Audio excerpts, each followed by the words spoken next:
What could I even say about God of War that hasn't been said already?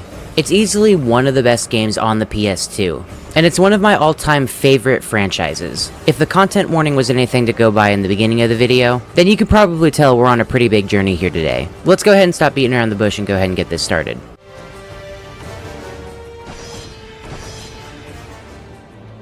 The gods of Olympus have abandoned me.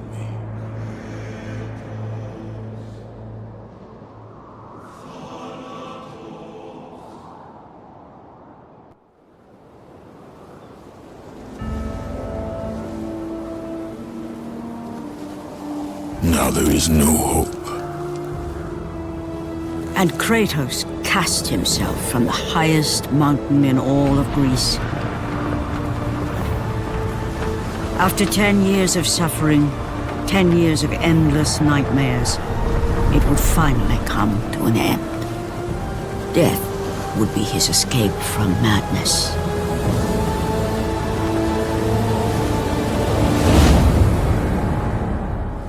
But it had not always been this way. Kratos had once been a champion of the gods. Foul beast! I will send you back to the depths of Hades!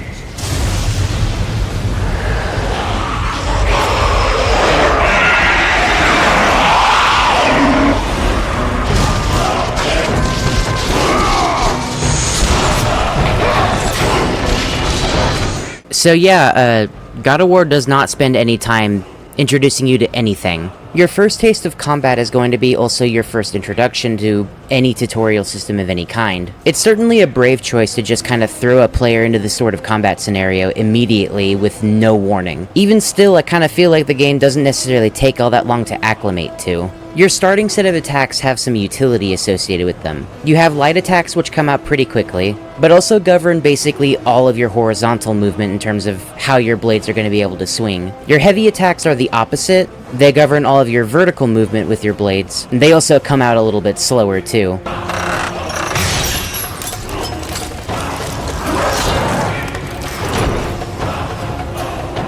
Like I said before, this first section is pretty easy. We just need to clear out all of these legionnaires and then open up the trapdoor and continue on.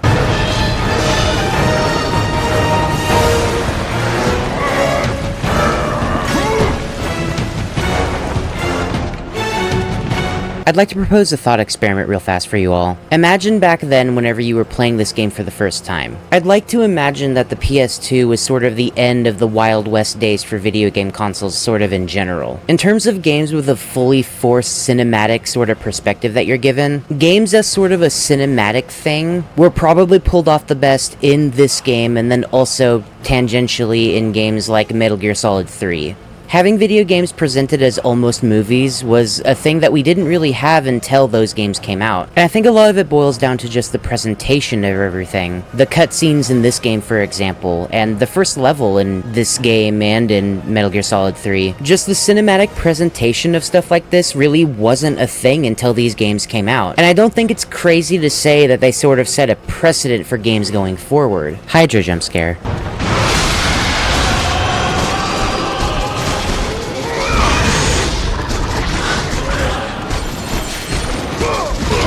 So yeah, this whole beginning part is pretty weird. I was kind of blind to it since growing up, but throwing a boss health bar within 10 minutes of just starting the game is certainly different. And the game didn't even care to give us like an intro cutscene or anything showing off the Hydra. It's pretty simple though, just every time it rears up for an attack, press the block button and don't take damage. It's that simple.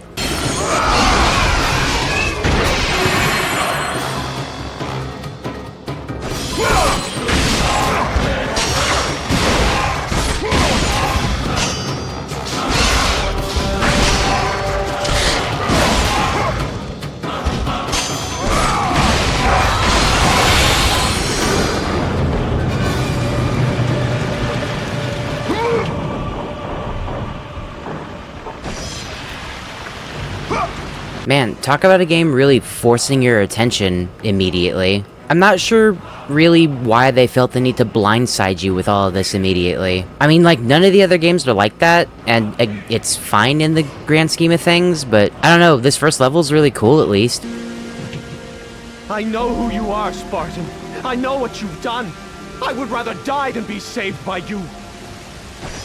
Well, alright then. So yeah, I should probably start talking about the weird glowy things that are flying towards me. And hey, what do you know, there are orbs in this game too. The rorbs in this game, again, act as currency. Huh, weird. Kinda like in DMC1. It's almost like this game was inspired by DMC1.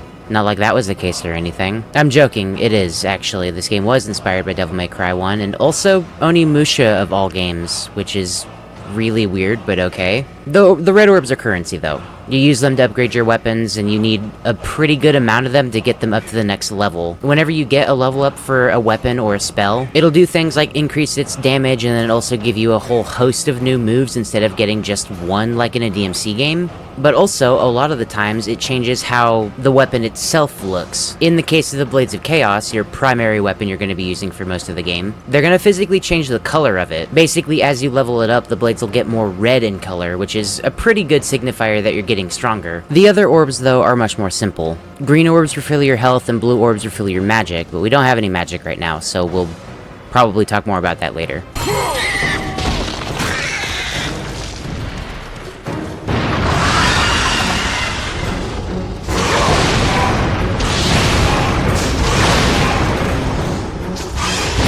Hey look, it's the Hydra again. So, yeah, there's kind of a weird thing about the first God of War games, but bosses in this game in specific are pretty sparse all throughout the entire game. There's only 3 bosses with an actual health bar that you come across in the entire game. And how the bosses are portrayed in this game is kind of the antithesis to how the rest of the series works. I'm gonna mention this now just because if I don't, then I'll forget. But basically in the rest of the God of War games, you'll encounter the bosses as you're going through a given level. It'll be things like parts of them, or maybe some of their influence throughout a level, or maybe they're just talking smack to you as you're going about it or something. And then you finally have a showdown with them at the end of that level. There's a part of me that wants to say the Hydra is sort of the first version of this idea. The other 2 bosses in this game really don't do this, they kinda just show up for the most part. The final boss at least has some sort of actual screen time before you fight him, but it's not like he has any real relevance in terms of, like, changing the level or immediately getting in your way or anything. And I know this point is a really minor thing to bring up, but it's just kind of weird to see if you're thinking about it from a sort of hindsight angle.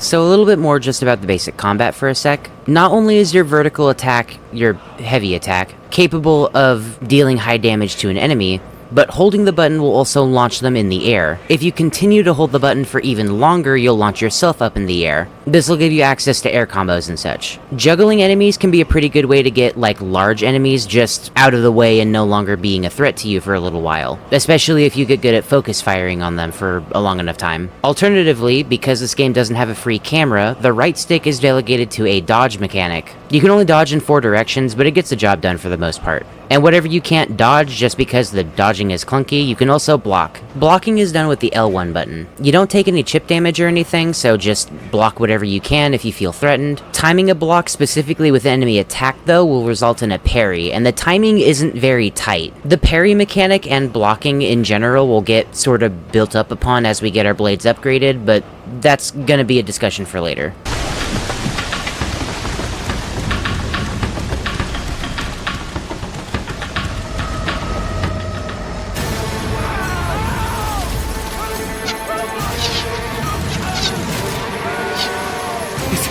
It's you! The visions, they were real! The gods came to me, told me their champion would come and rescue us from the Hydra. But you're too late! We're pinned down!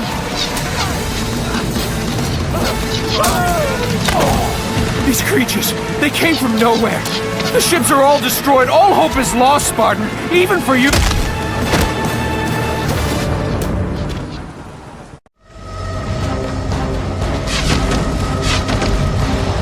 Oh cool, save point. So yeah, the enemies currently firing arrows at us are still Legionnaires. Those are the most basic enemies that we come across in the entire game. God of War handles its enemy variety in a pretty interesting way though. A lot of the most basic enemies will basically see evolutions as time goes on. It'll be things like them getting more armor and using more dangerous looking weapons and such. In the case of the Legionnaires specifically though, there's only two variants for the Legionnaires though. The ones using bows and then obviously the ones using melee weapons. There is another one technically, and we'll talk about it when we get there too, but it's just little things to make sure that the gameplay still feels fresh while still, you know, just making sure that it's not taking up too much disk space or too much brain power for the player to sort of figure out how to deal with the enemies. They're just the same enemy, they just get more dangerous as time goes on because you're progressing, which, fair enough.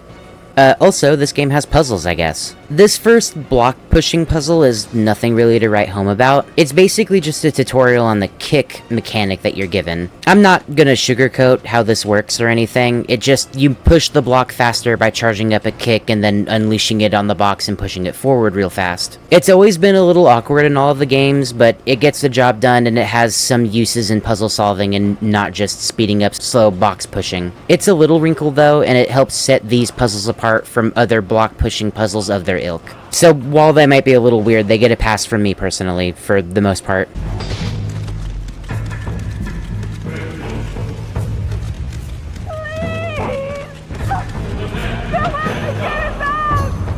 Find the key!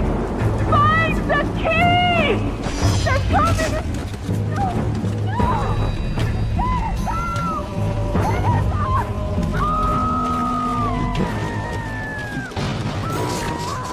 There's a lot of climbing mechanics in this game, and most of them work pretty good too. When regarding specifically the wall climbing, in whatever form it may take, your attack options are basically a quick jab or a wide slash. The jab is good for one enemy that's in your face, and the swipe is good for several enemies in any direction you choose. You can also grab enemies using the circle button, and that'll basically just immediately kill them. Its range is by far the shortest, so, you know, it doesn't get a whole lot of use unless you just want to deal with a bunch of enemies in quick succession, like one after the other. But I kind of like this. It's like quick moment-to-moment decisions that you have to make while you're climbing on something. It's not all that hard, but it's not completely brainless either, so I don't know, it works.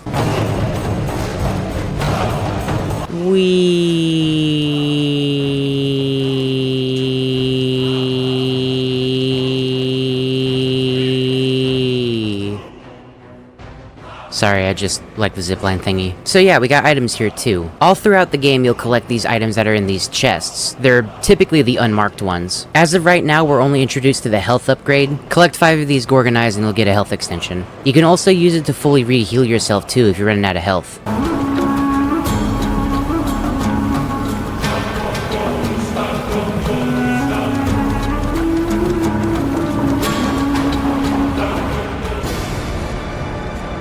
Lord Poseidon. Kratos, before you reach Athens, there is a task you must complete. This beast, this Hydra, it has terrorized my seas for far too long. Your skills are admirable, but you will need assistance. You will need the power of the gods. Take this weapon, Kratos.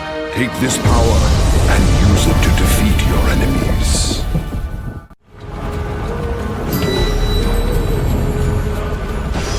Go with the gods, Kratos. Go forth in the name of Olympus.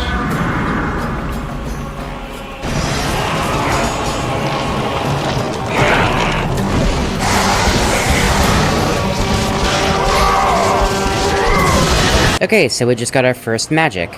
Or spell, or whatever they're called. Poseidon's Rage is probably one of the best introductions that I could possibly ask for. It does good damage, it has a great AoE, and it's a ridiculous multi-hit. That last part doesn't sound too important until you consider the hit counter that's appearing on the right side of the screen. Basically every 10 or so hits you'll get an orb bonus. Because of how rapidly Poseidon's Rage hits, it'll basically start turbocharging that number as high as it'll possibly go.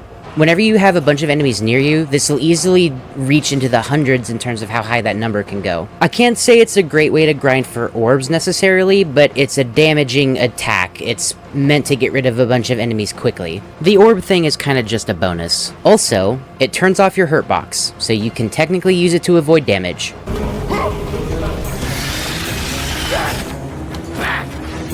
Get them away from the ship!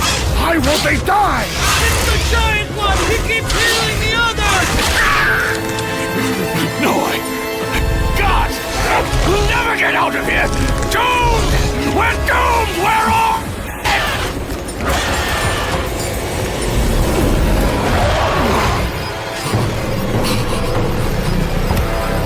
Silent, save me!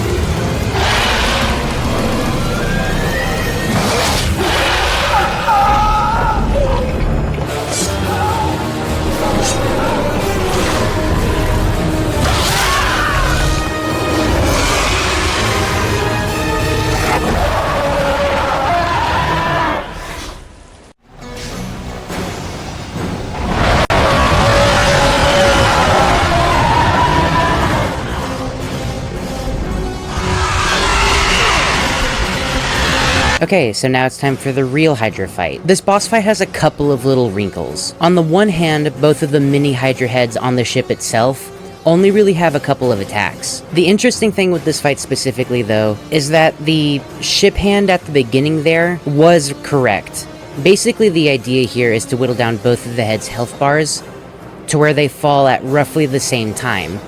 The timing isn't tight or anything, but if you focus fire on one, then you'll definitely leave enough room for the other head to just regenerate and come back with full health again. Also, both of the heads prevent you from reaching the main head, so you have to deal with them first. That one attack where they sort of drag you to the opposite head is sort of steering you in this direction.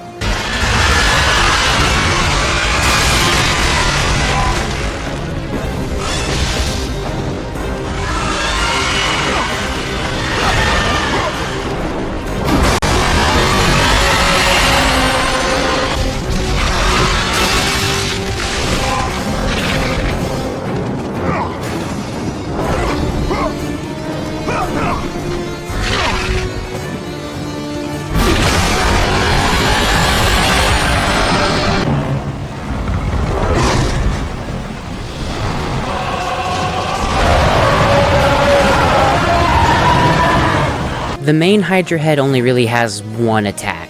The only other thing it can do is scream at you and push you further off of the platform, but that doesn't really do anything. The wind-up for his one attack, though, does last a pretty long time, so if you want to use Poseidon's Rage to kind of negate all of the damage and do a bunch of damage to him, then that does work pretty well. That's pretty much it for this fight, though. Like, I don't know. It's just a spectacle fight, and I get that. It is also just the first boss, so I mean, it's not like there's anything wrong with it.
Someone help me!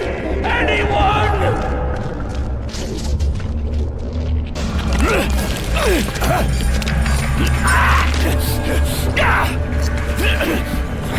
Thank you! Thank the gods you came back for me! I didn't come back for you. No!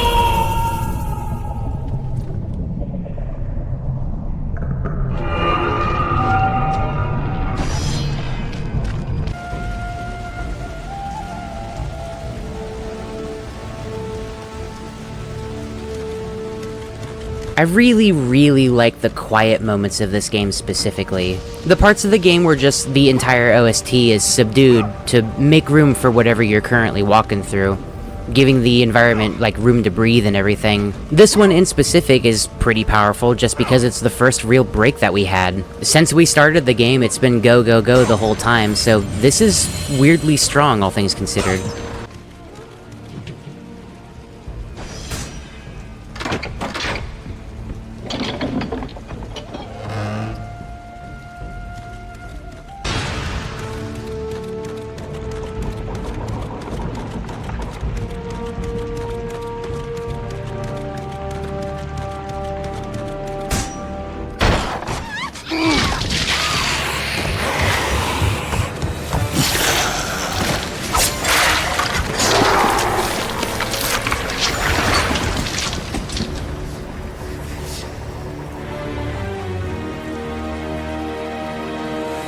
Slaughtered like animals, the victims lay before him, a reminder of his own past, a past he could never escape.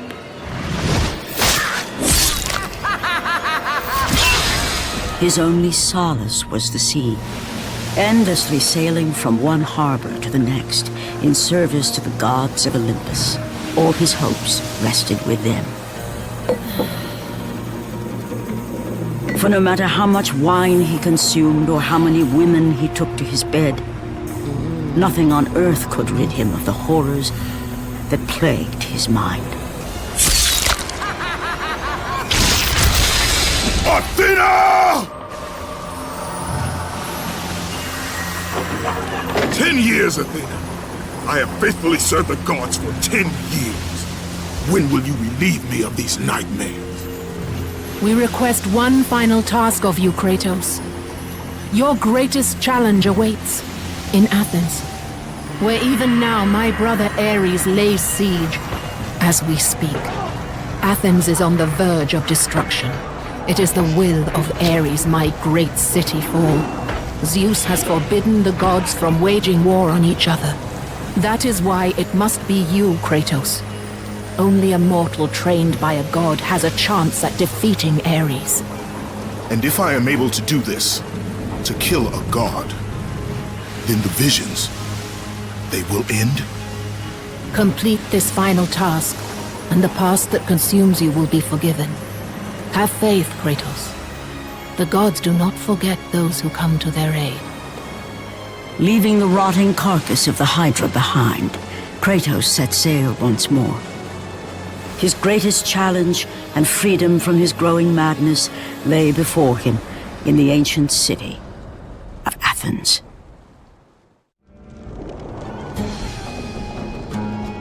Right, so real fast, sorry to randomly butt in, but there's 2 bundles of polygons that are called women on those beds, and they're fully nude still. I can't show that on YouTube.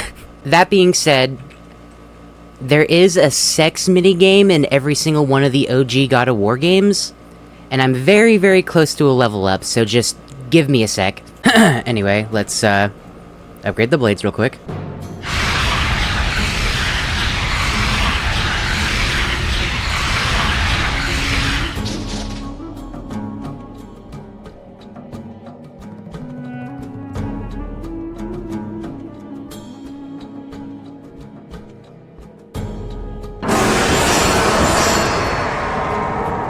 Let the rage of the gods drive your blades, Kratos.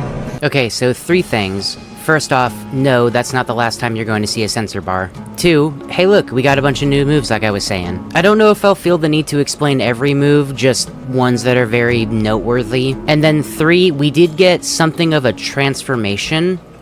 If you're coming fresh off of the DMC video, you might call this as some sort of devil trigger, but for God of War, almost. It works quite a bit differently, but that will also be mentioned later.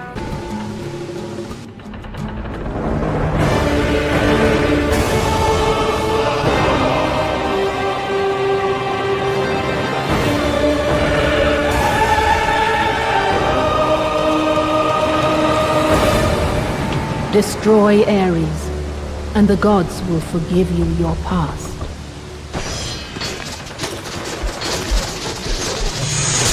One other thing I'll mention, just for the sake of saying it too. If you're wondering why the very end of the screen is cut off, especially in menus, it's an emulator issue. I probably could have not mentioned it the whole time and nobody would have said anything, but it's just, it gave me so much of a headache whenever I was trying to figure out how it worked. And I guess just emulator problems are going to be a running gag on this channel because just, it seems to happen with every game that I play on here for some reason. So yeah, also, the last sort of basic combat option I haven't mentioned yet is the grab mechanic. Grab is bound to circle. You can grab any enemy with a circle floating above their head. With the exception of the very beginning enemies, you can just freely grab them. There's also, to my knowledge, one enemy that is not early game exclusive, that you can just freely grab to do damage to, but also, grabs govern the mini-games that you come across. The game calls these mini-games, but we all know what these are called. They're QuickTime events. QuickTime events, or QTEs, was a really hotly debated topic all across the early 2000s. Most people remembered them so ill-fondly that you would have thought they killed their first child collectively or something. It's weird because specifically only some games did it correctly, and the answers for what games did it correctly is going to vary based on the person. I think over time, people sort of warmed up to the idea of QTEs a lot more. There are games out now that are just basically a walking simulator with QTEs in them. Specifically, anything by David Cage, the guy that made Heavy Rain and stuff like that. But it's really weird though, how like an entire gaming community as a whole can just do a 180 turn. Slowly, over time, definitely, but still weird to me. In other news, the Legionnaires got some new digs. It's pretty cool. They also have this new big leaping blue swipe attack. It's pretty easy to parry, so just do that if you see them charging it up.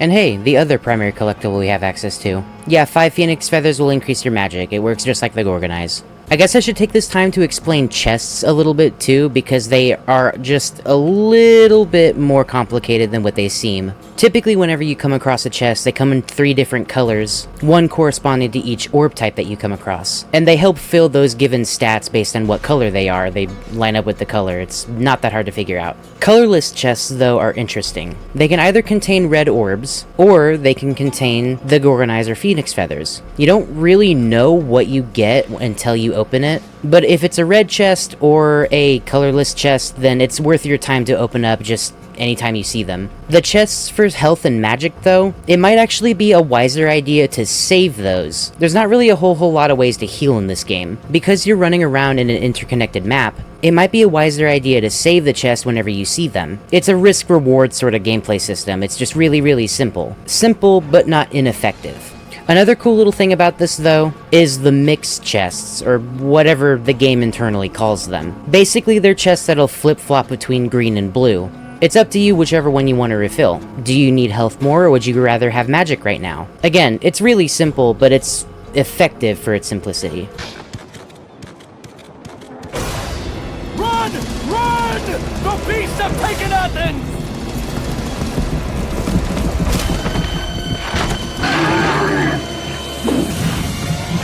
Look out! No! No! Stay away from me!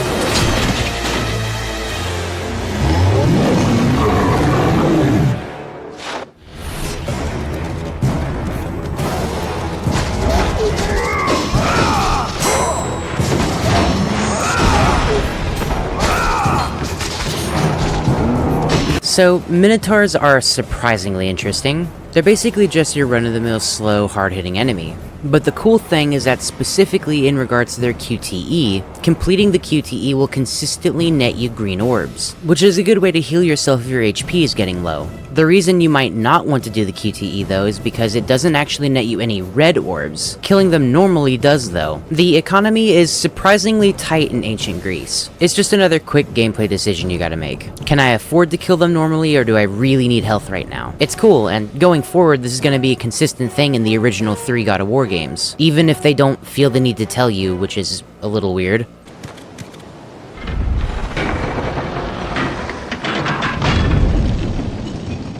I really don't know why, but the lever noise in this game just lives rent-free in my head for some reason. You! Have reinforcements arrived? Ares has brought these beasts to Athens! Without help, the city will fall! Gates destroyed! You'll have to find another way.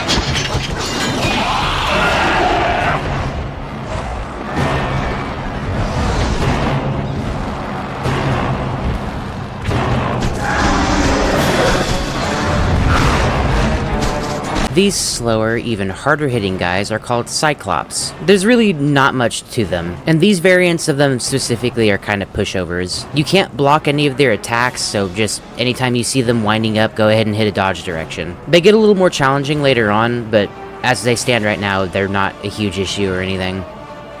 I like their QTE though.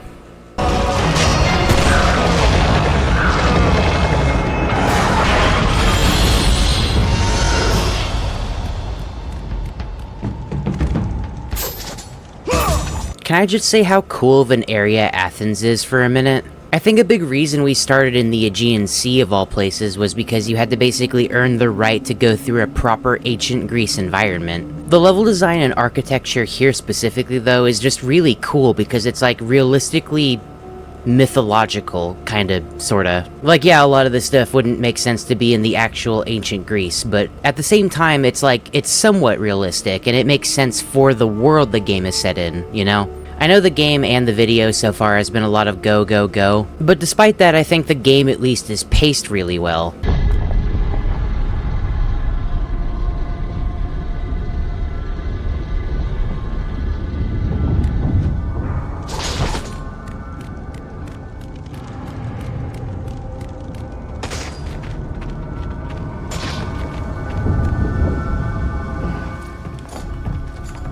Aphrodite.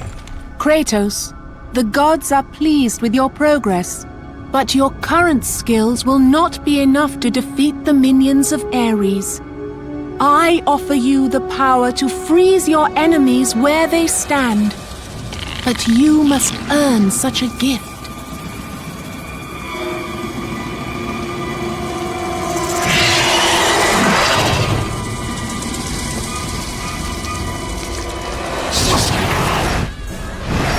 Medusa, the queen of the Gorgons. Bring me her head, Kratos, and I will give you the ability to wield its power.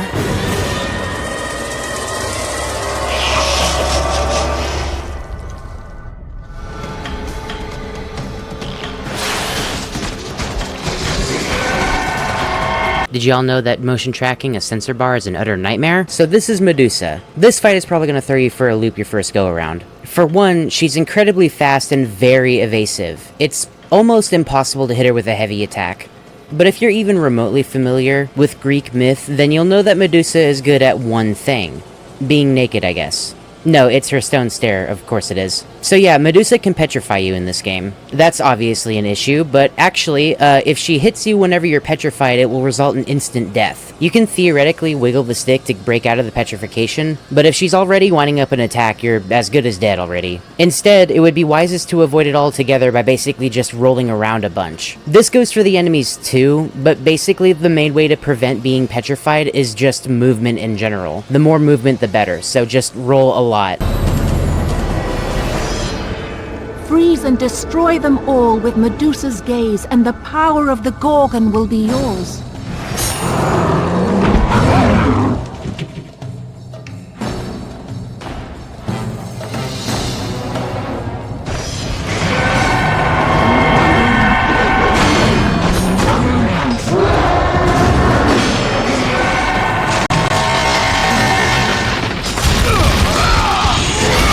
Consistency in terms of your equipment in these games is something that we don't really get a whole lot of, with one of the notable exceptions being whatever Gorgon head you currently have. Medusa's gaze is our second magic item, or spell, I still don't know what to call these. Like Medusa herself, we have the ability to petrify enemies. Whenever you petrify an enemy, basically imagine them getting a second health bar that is very, very short, but needs to be reduced to 0 in order to actually kill them. There's a couple of neat little nuances with this spell though.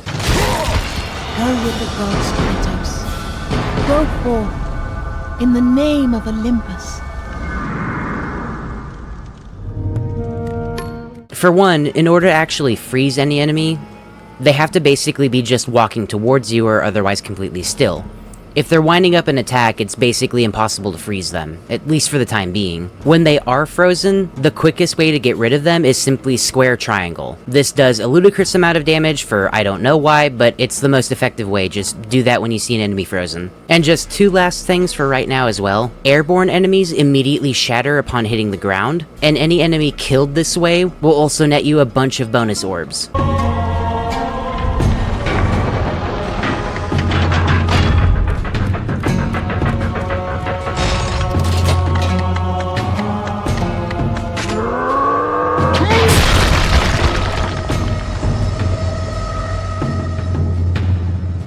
Nice. I think you can tell that it pays to sort of go off the beaten path and just check everything, be as thorough as possible. Even the set pieces or puzzle elements that this game has will end up giving you some pretty nice bonuses. And actually, puzzles in a character action game is a pretty interesting thing. The puzzles in this game are just a little bit more advanced than something like a locked door and a key that goes to it or something. It's not a lot more than that. Most of the puzzles in this game are pretty simple, but I think if you ask most people who are trying to deconstruct this game, they serve kind of a double purpose. I mentioned before how the moments of quiet in this game are particularly impactful, and I think with regards to the puzzles specifically, they act as their own separate, impactful moments of quiet. They're breaks from all the action, and they're effective for what they are. Some of the puzzles even get, like, surprisingly involved, too. And I don't know, I just really like their inclusion, I guess.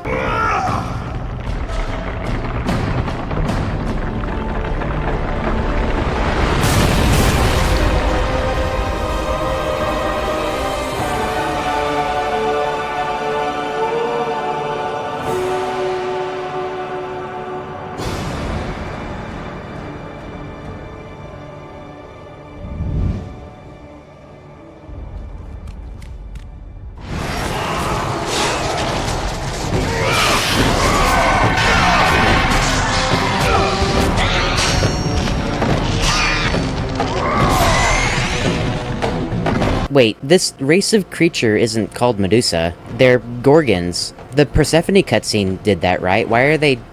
whatever, nitpicking up... whatever. So yeah, Gorgons are regular enemies now. Or Medusa, I guess. All the notes and tips that I gave for Medusa apply here to the Gorgons as well, with a little added bonus that whenever you do the QTE for Gorgons, it'll always net you magic orbs, like with the health orbs for the Minotaurs.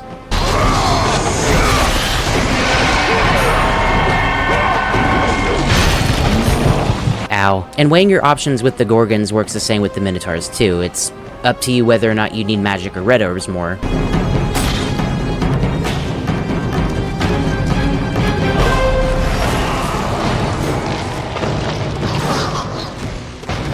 Okay, so I'm gonna be completely honest here. These rope segments suck.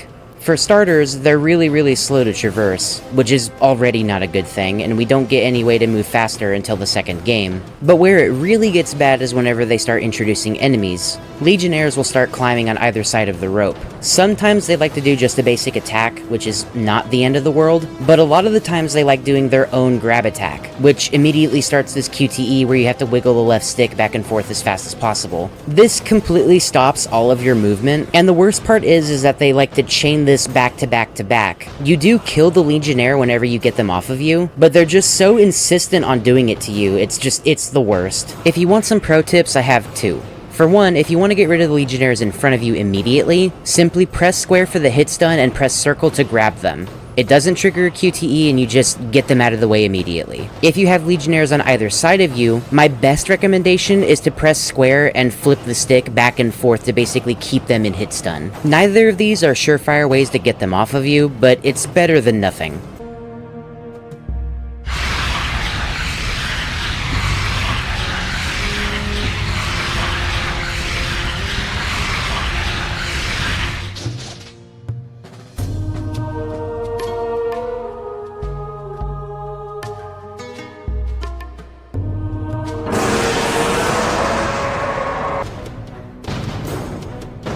Okay, so we just got level 3 blades, which is pretty cool, but it's even more cool because this is the first time I want to mention a specific move that the level 3 blades give us. So as long as you have the Blades of Chaos equipped, you can do a shoulder bash with the R1 button. This doesn't sound like anything to write home about by itself, but specifically, if you've been around the speedrunning circle for God of War, or in my case have just been watching speedruns of this game, What you might be quick to realize is that if you decide to chain together a dodge direction and the shoulder bash, it results in really fast movement. Easily the fastest movement in the game for sure. It's just kind of weird though, because the second and third games don't give us access to a shoulder bash or anything. Despite those games controlling very similarly, the next fastest movement is simply just doing the dodge button. It's not like doing this movement tech is a make or break for the game or anything, but once you know that it exists, it does make it really convenient, and I wish there was just some equivalent in the other games, I guess. That being said, if there is one, I obviously don't know about it, so maybe we see something like this in the future.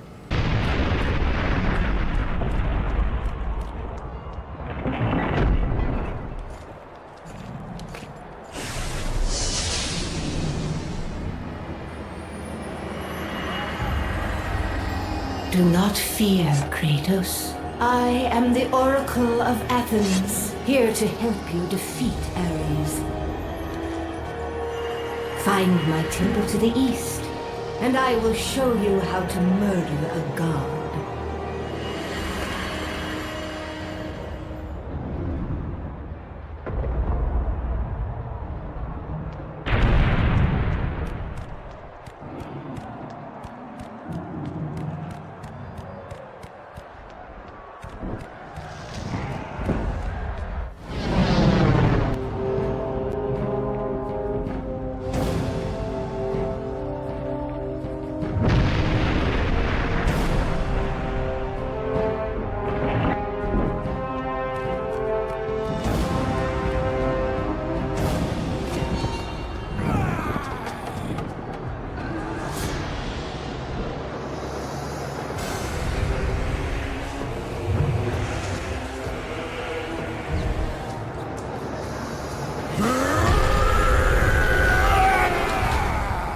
God of war, I haven't forgotten you. For what you did that night, this city will be your grave.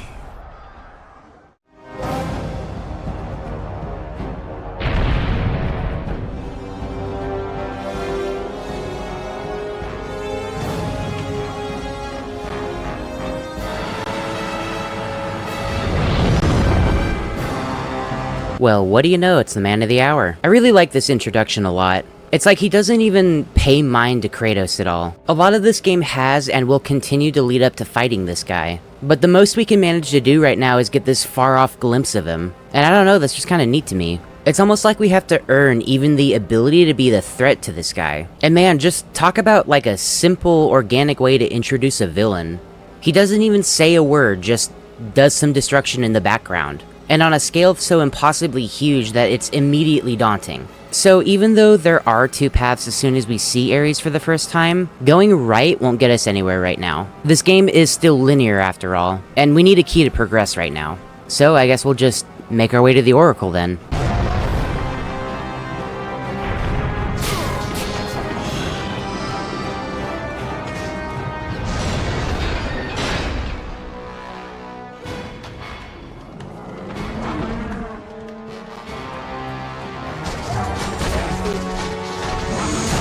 So this particular fight sorta comes out of nowhere, and it's not because of the combat itself. This is, by all technicalities, our first puzzle combat section.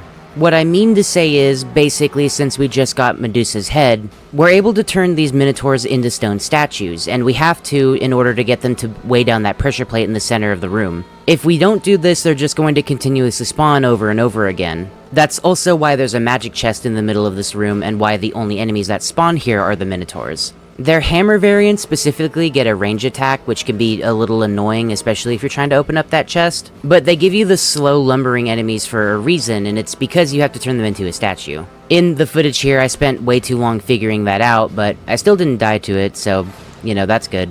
Let's just move on.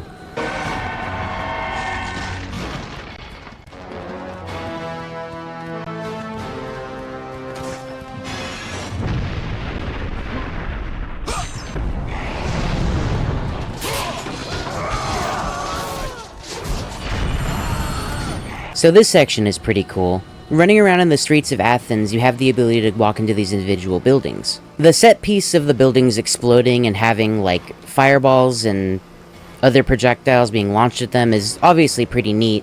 The houses themselves, though, are just a little interesting, simply because if you're being as thorough as possible, you can break down just about every one of the doors and see if there's any loot inside. This just gets a little bit annoying because not every house is going to have loot in it, and again, the red orb economy is pretty awful, so it is worth it to go through as many of these buildings as you can. If you want me to give you a cohesive guide on which buildings have red orb chests or unmarked chests in them, sorry I don't have one. If you're interested in upgrading everything, then go ahead and just loot all the buildings and see what they have. If you're not super interested in that, then just run through the area, it'll be fine. I will also take this time to mention real quickly though, that if you see any humans running around, they can also be attacked. While normally in most video games you would be punished for killing innocent people, this of course is God of War, and more specifically, it's the first 3 God of War games. Which means you actually get rewarded for doing so, but not with red orbs. Humans are a consistent way to refill your health if you decide to attack them. This can be either with a grab attack or just regularly swinging a weapon at them. You won't see very many regular mortal people running around in these games, but specifically in a lot of the earlier games, it can be a good way to keep your health up if you're still trying to get a grip with the controls and everything. It's an interesting way to balance something that could be pretty helpful from an early player standpoint, especially considering just how sadistic it is. You know what's another noise that lives rent-free in my head?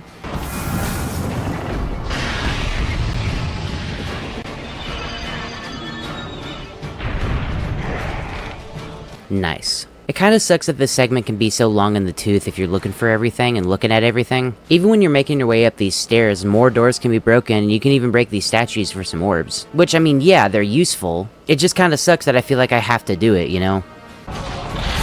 So let me go ahead and reintroduce you to the Cyclops for a minute. The reason I say reintroduce is because these are kind of truer Cyclopses. The ones we were fighting back whenever we were in the beginning of Athens were kinda pushovers. For how big they were, it was kind of weird to find them with such a low health bar, and also they just were super easy to avoid. But for some reason, these naked, wilder Cyclopses are far more dangerous, despite not being armored and using a worse weapon. Once again, you can't block them, so, you know, just avoid whatever attacks you can. But I sort of feel like every attack that has to do with their club, with these version of the Cyclops in specific, seem to just be much harder to dodge. Like they have really, really good tracking or something. I'm not sure what it is.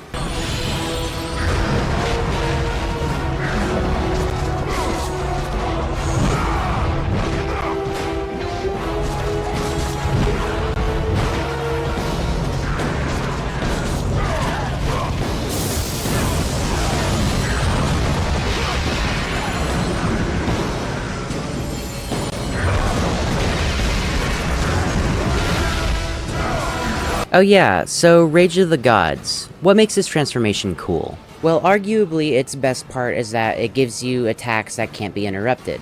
By which I mean it also gives you an entirely new moveset. Minor spoilers for the rest of the God of War games, but we actually get a Rage mode in every one of the games. But in respect with this one in this first game, I kinda feel like it's a weird black sheep almost. I always kinda felt like a Rage mode in a God of War game was best used whenever you were literally angry and over whatever you were fighting. In which case, I think the best one is the one from the second game, so if you were wondering my opinion of which one I think is the best one, it's the second one for me, and I'm only saying it here in case I forget. I probably won't, but just in case. It just feels a lot more angrier in that game. A lot more freer form and just, I don't know, get out of my face, I'm gonna turn into a blender now. But with Rage of the Gods, the Rage mode in the first game, it kind of feels uncharacteristically stylish almost. I don't know how else to describe it, it's sort of weird to me. It is really cool though, I'm not knocking it at all, trust me. Also, if you're wondering what Kratos looks like whenever the transformation is turned on, it's really cool Spartan armor, here's a picture. It's like cool ethereal lightning armor, I don't know, it's really neat.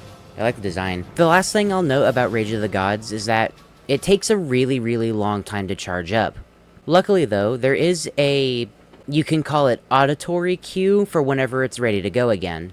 You can only pop it whenever it's full, but basically if you hear Athena talking to you randomly unprompted, then it means your Rage of the Gods is good to go again. Stay away! Don't come near me!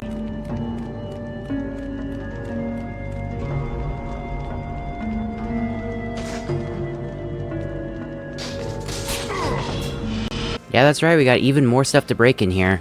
You would think the orb payout is actually pretty good, but it's kind of just whatever.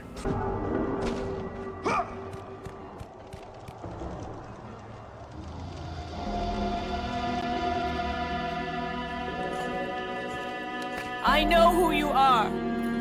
I know what you've done. Monster. Wait. Stay back! Get away from me!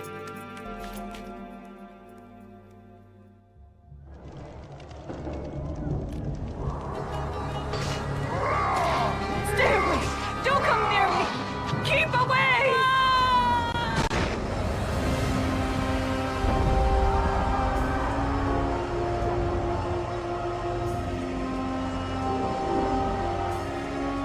Oops. So yeah, you've probably been noticing that I've been skipping around this segment a lot, and it's because specifically in the Temple of Athena, or whatever you want to call this area, you actually have to immediately backtrack through it twice. First for its little quiet moment thing, and then as soon as the Oracle or whatever falls, you have to get the key off of her and then immediately go through the entire area again. But this time there's enemies, so at least we have a little bit something to talk about now. Shield Legionnaires can kinda seem annoying at first glance, but they're really not that bad. They can block most of your attacks, even ones relegated to magic, which is certainly an issue, but the main way to counter them is simply just do whatever attack ends in Kratos slamming his blades in the ground. The tutorial for this tells you to do the square triangle combo, and that is the quickest way to do it, but what it doesn't tell you is that it might be wisest to get some space first. They're really good at interrupting your attacks, specifically with the shield, and if they do that, then it means they're just going to be wasting a lot of time. Once their shield is broken though, they go back to being regular Legionnaires, so do whatever you want to them there. Alright, we finally made our way back up, let's open up this trapdoor.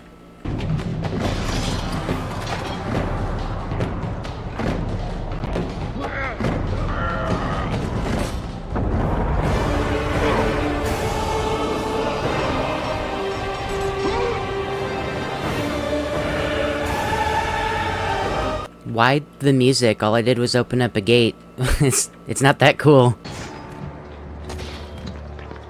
Go, go, go! It might seem a little bit early to bring this up, but God of War definitely has something of a padding issue, I think. I kinda wanted to save it for the worst offender, but I also think just seeing, like, weird backtracking and stuff this early in the game is a pretty big indicator that it's one of the more egregious examples of why this game maybe isn't perfect. It's almost never a big deal except for in its worst cases, but at the same time, I don't know, it feels kind of weird and very, I guess, early 2000s. Check out this environment, though. Cinematography, and if not just shot composition, is a really important thing to this series. Even when you're not doing anything important, it still goes a long way to just have something happening, something for you to look at or experience. Like, I don't know, this is just cool. And there's really not that many games in the PS2 library that even did anything remotely close to this.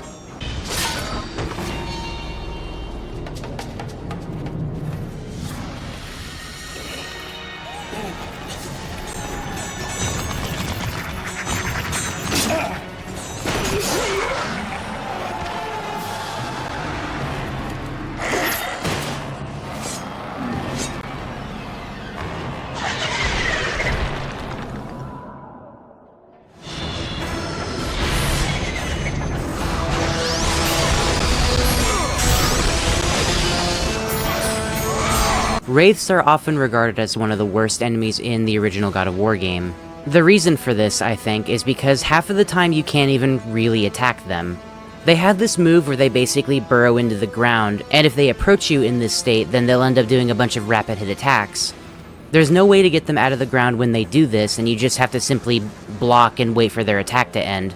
On the bright side, though, they're one of the few enemies that you can just freely grab. You don't have to wait for a circle above their head prompt or anything. They also don't have, like, a whole lot of health. They're the kind of enemy that warrant your attention, certainly, but if you just focus fire them, they're not that big of a deal, I don't think. They force you to be defensive, which is kind of the opposite of every other game in this entire series, but I don't know, as long as you know the counterplay, just block, then it's not going to be a big deal.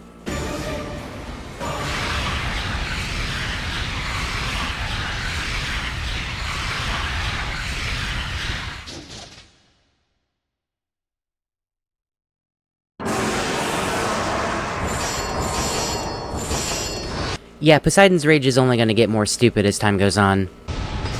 Go, go, go! Ares has breached the city! What little reinforcement?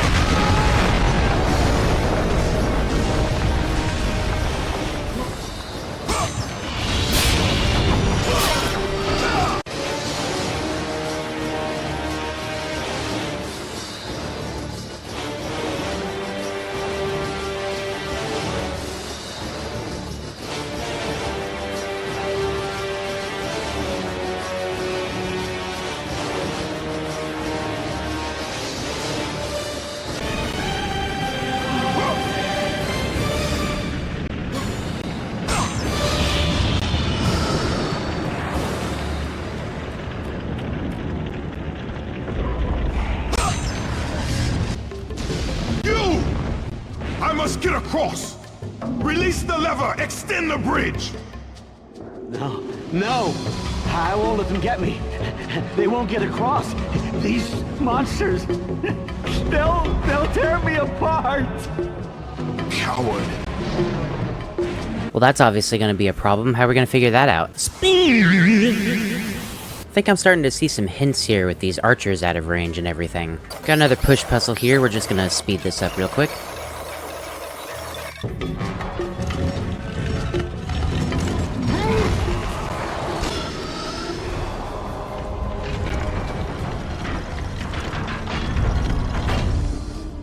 Oh, that's kind of interesting. We can use the platform to rotate the ballista. I'm gonna go ahead and save y'all the trouble, though. There's no point in rotating the ballista to aim it towards the open doors or anything. There's no breakable walls there, so just don't worry about it. It'll just waste your time. Why does this symbol look so out of place to me? This looks more like an SSX upgrade or power-up or something. What is this doing here? Lord Zeus. Kratos, you grow stronger as your journey continues.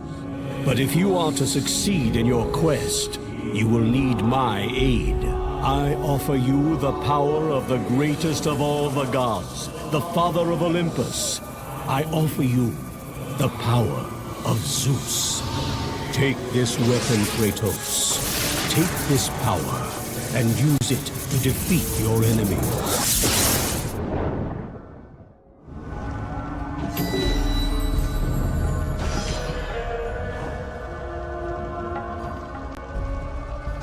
You have done well, Kratos. Go with the gods. Go forth in the name of Olympus.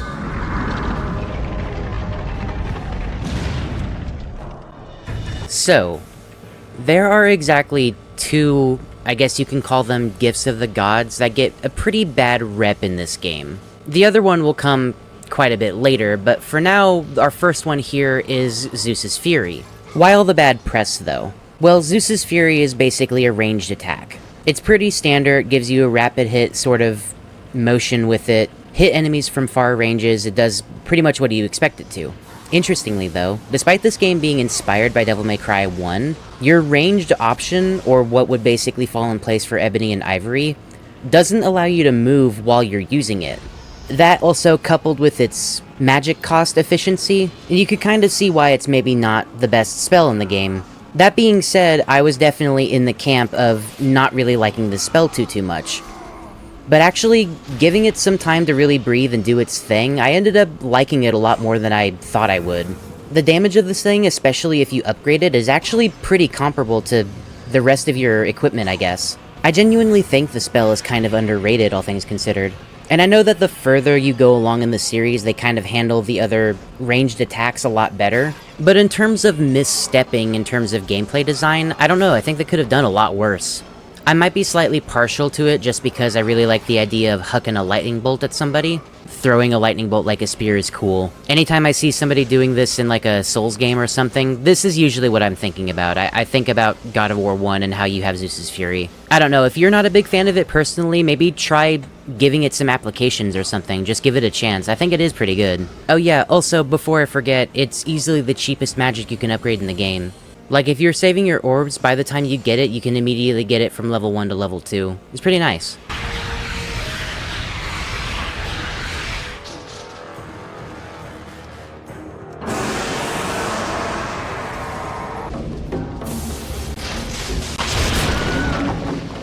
Thanks for the random Wilhelm scream, what the hell?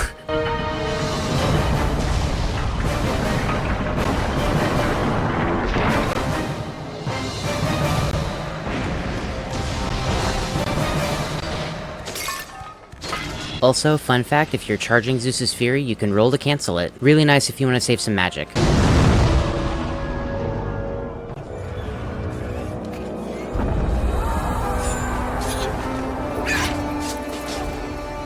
Oracle! Kratos! Praise Athena, you've arrived! Ah! No! Kratos! Kratos, find me! You must find me! Athens depends on it!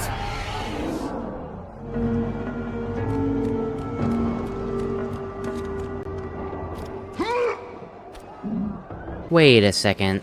That blood splatter wasn't there the first time we were through the Athens town square.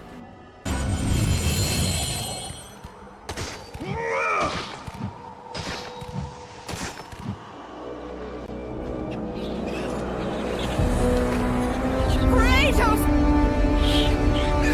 Kratos! Help me!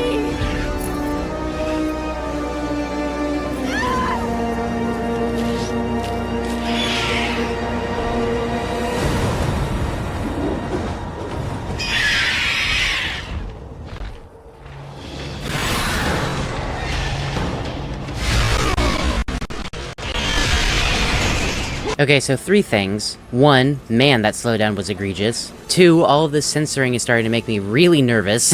And then 3, I actually never introduced these guys. These are harpies, I'm sure you can tell.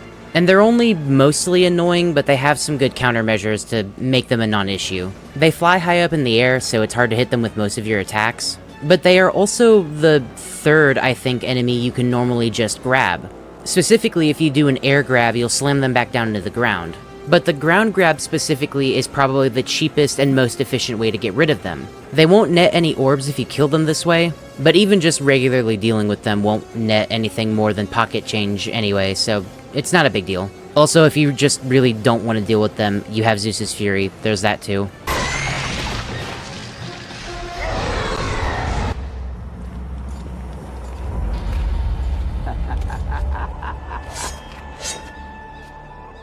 Good, my boy, good. Athena has chosen wisely. I knew it was so. Who are you? So, you have the blades, the skin as pale as the moon. You are the one indeed. Perhaps Athens will survive at that. But be careful. Don't want you dying before I'm done with this grave. A grave? In the middle of a battle? Who will occupy it, old man? You will, my son. Oh, I've got a lot of digging to do indeed. All will be revealed in good time. And when all appears to be lost, Kratos, I will be there to help.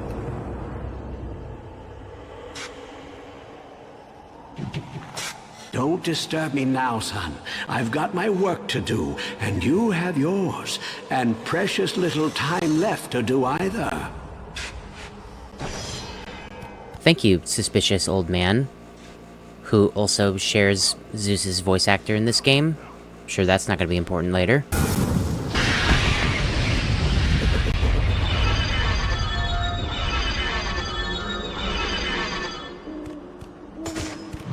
Sorry, I just really like that noise. I'm gonna go ahead and opt to skip this next cutscene. I'm really tired of putting the sensor bar over stuff. It's just more harpies. We have a room here, basically, that'll infinitely spawn them, and we have to block their spawning points with the big statues at the front of the room. I, once again, took too long to figure that out, but what I can say is that if you come across any room that has infinite spawning enemies, with the exception of this one, it's actually a pretty good way to grind up red orbs. They will eventually stop dropping red orbs, but like I said, if you're trying to upgrade everything in as little playthroughs as possible, it's a good way to do it. Also, pro tip, before you get up on these rafters, make your way to the back of this room on the bottom floor where the camera can't see. There's 2 red chests over there. There's also a chest at the front of the room on top of the rafters too. You just have to break the glass for it. Just save yourself the extra time going through these rafters. It's kind of slow and can get kind of annoying if you have to do it more than once. Oh god, more sensors. Kratos! Help me! Help me! Kratos! Hurry!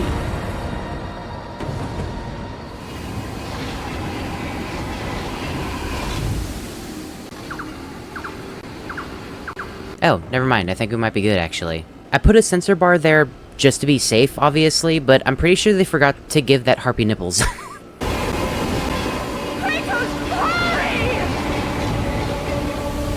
So we're not actually timed here, believe it or not.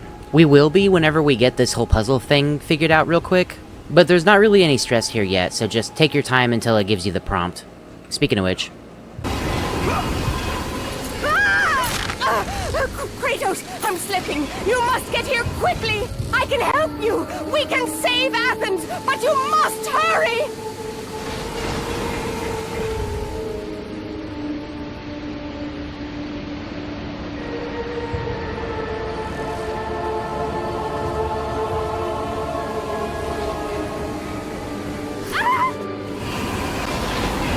Kratos, hurry!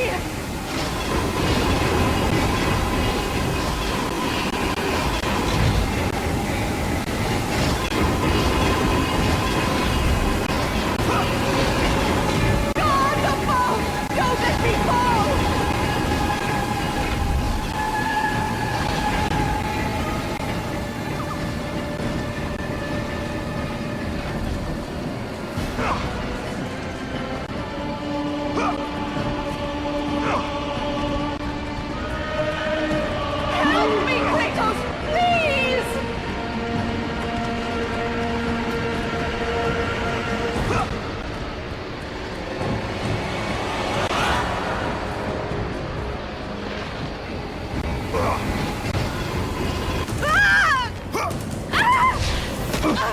And with that act, Kratos set in motion the events that would lead to his downfall. Kratos, as Athena herself has foretold. But you are late, perhaps too late to save Athens. Or is it Athens you have come to save? No, I can't. We must not stop. And when the Oracle looked into his soul, she saw a beast as well as a man. Once a captain in the Spartan army, Kratos had begun his command with only 50 soldiers. But soon his numbers grew to the thousands. His tactics were brutal, but effective. Drunk with power, he was feared by all, except one. His wife was the only one to brave his fury. How much is enough, Kratos? When will it end? When the glory of Sparta is known throughout the world. The glory of Sparta. You did this for yourself. His desire for conquest knew no bounds, but that which he desired would ultimately consume him.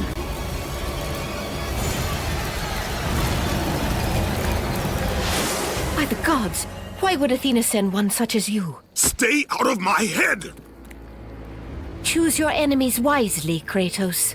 Your brute strength alone will not be enough to destroy Ares. Only one item in the world will allow you to defeat a god. Pandora's box, which lies far beyond the walls of Athens, hidden by the gods across the desert to the east. But be warned, Kratos. Many have gone in search of Pandora's box. None have returned. Go through the gates to the desert, Kratos. There begins the path to Pandora's box. It is the only way you will defeat Ares and save Athens. Okay, but hold on, there's still chests up in those rafters. Oh yeah! Anybody remember this area? How about now? Yeah, this place is gonna be pretty important all throughout these first 3 games. Or at least the first 2, anyway. I mean, the name certainly gives it away. How many games do you know that has a giant sword bridge anyway? This is neat. Look at it go.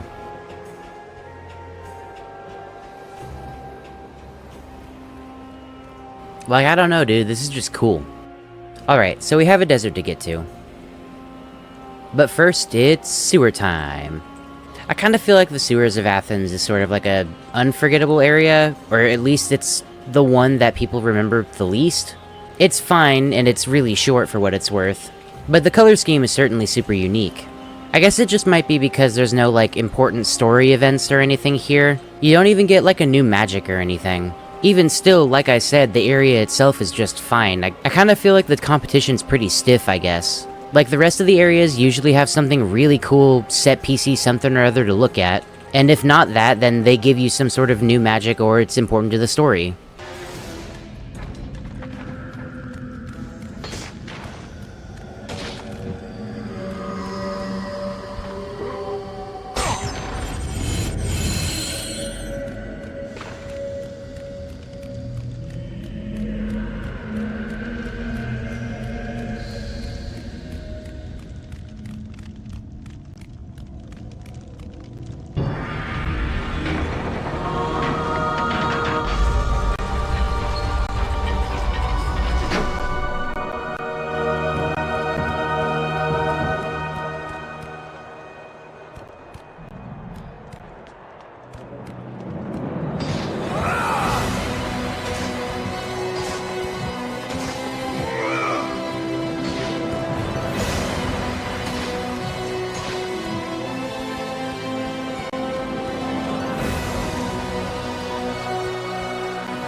If there is ever a linear, story-focused game, one where you're basically forced to backtrack through a given area, doing something as simple as a time of day change makes that area feel way more lived in and lifelike.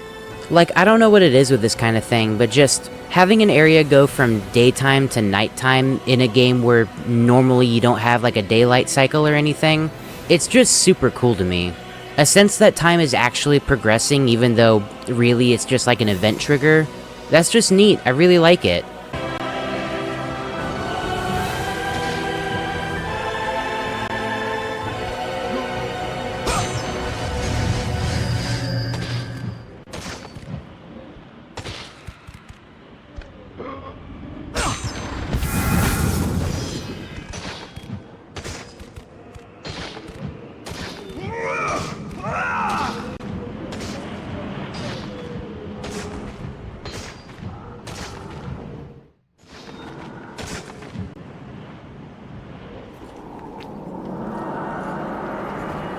Kratos, the journey forward is perilous, but one you must complete if you are to have any hope of saving Athens. The Oracle spoke of Pandora's box. Can it be real? The box exists.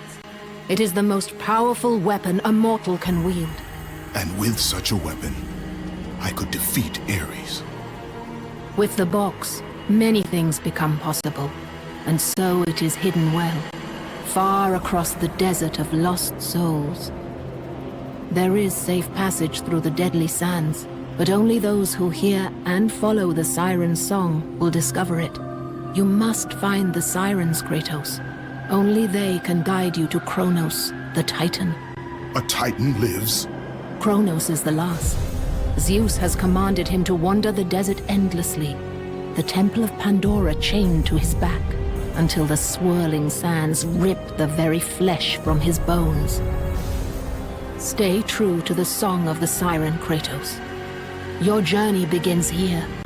Pray it leads you back to Athens, with Pandora's box. Follow the song of the sirens, Kratos. Find and destroy them all, and the path through the deadly sands will be open to you. Song of the sirens, Kratos. Alright, I heard you the first time, it's fine, whatever. Alrighty, so, welcome to the Desert of Lost Souls. If you can't see anything here, don't worry, nor can I. That's kind of the gimmick of this area.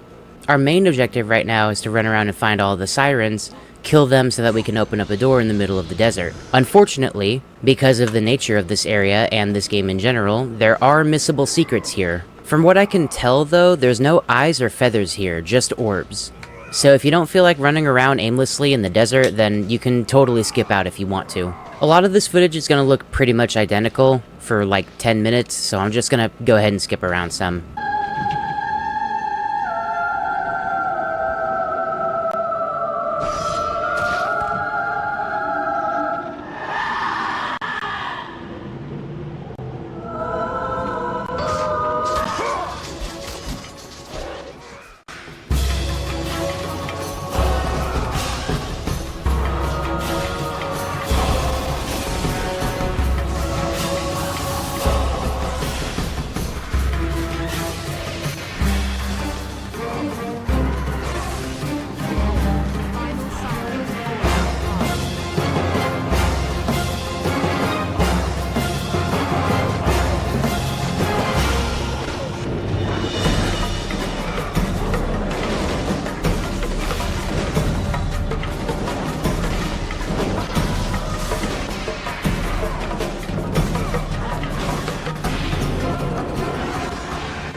Destroyed, Kratos. The path before you is now revealed.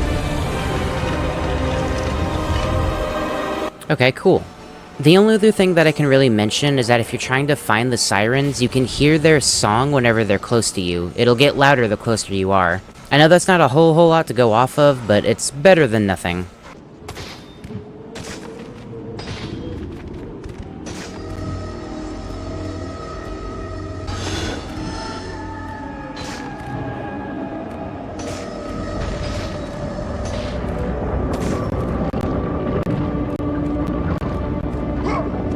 Oh hey, check this room out. This is going to be one of the series' first trap rooms. Essentially, you're going to have some sort of puzzle element, whether it be timed or something else of the sort, while you have to deal with enemies or trying to get something through in a timed manner, or it can be anything. For instance, here has a conveyor belt. It'll basically continuously move in one direction until finally reaching some sort of crusher at the end of the room. You have to try to push this block all the way to the end of the room so that you can use it as a platform. All the while, you have enemies to deal with, which can obviously get in the way if you're trying to make good progress. Thankfully, for right now, they're just legionnaires, and also, if you're trying to wedge the block in between those pillars, that does work to get it stuck. You could basically use them as checkpoints to make sure that it doesn't go anywhere. I know this doesn't really sound like a whole lot to write home about right now, but let it be known that this is just a modest start to what this concept would eventually become. And this is also the least egregious example of one of these. Some of them can get pretty bad.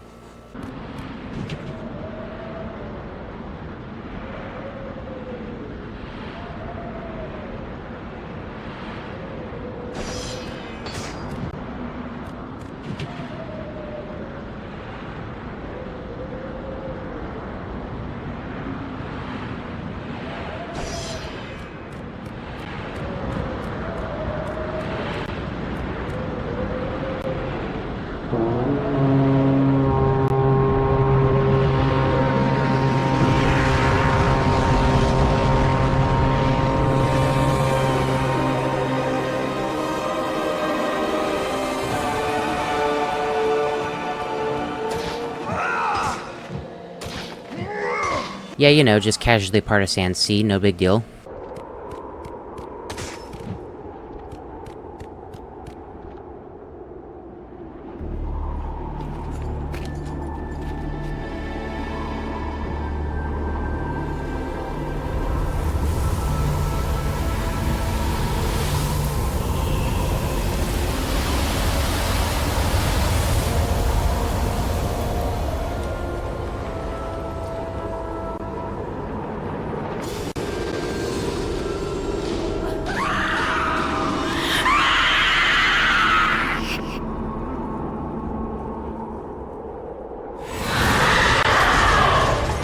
Oh, right, I guess we can take this time to explain sirens a little bit. Sirens are mostly just kinda weird in the first God of War game. They don't really do anything all that unique.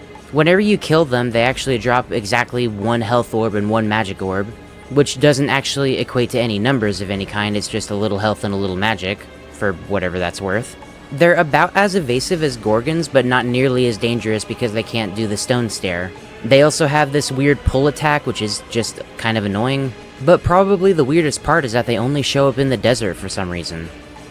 and just the desert. Not even Pandora's temple, it's just literally here. So they're used exactly for a gimmick encounter and then a regular fight in one room. What? Sure, I mean, I guess.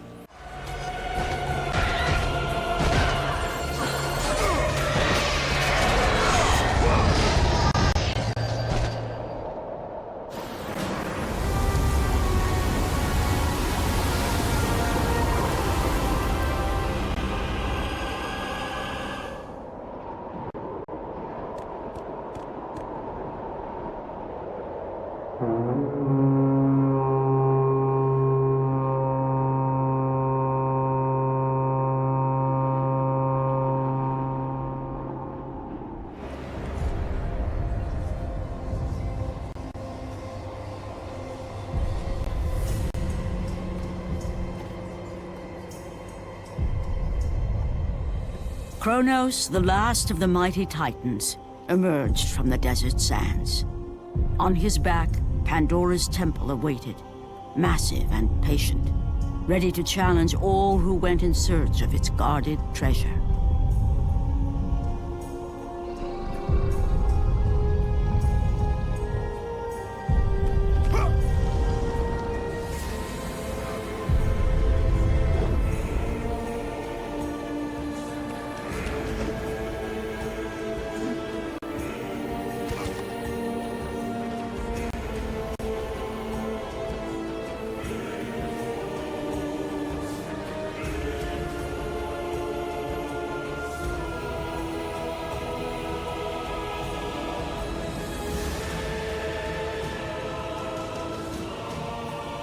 For 3 days, Kratos climbed the sheer walls of the mountain. He knew he would either recover Pandora's box or perish inside the cursed temple, never to return to the world of man.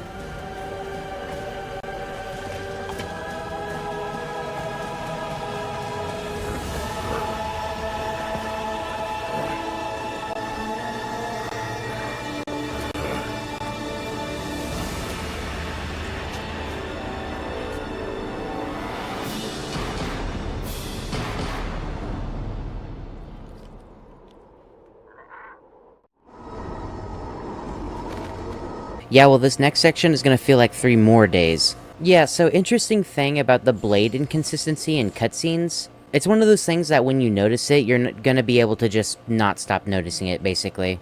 My best guess is that they basically planned for where a player would roughly be through their playthrough and how upgraded the blades are. But I have no idea who would have level 4 or level 5 blades by now. That seems ridiculous.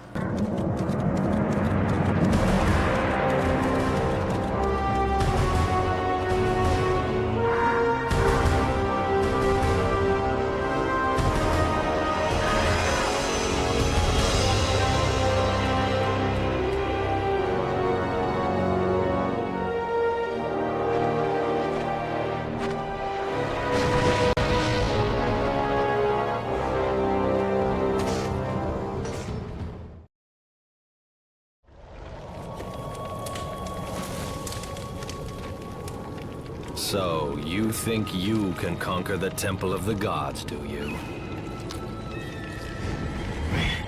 It's never been done, you know. Sooner or later, the Harpies will bring what's left of you back for me to burn.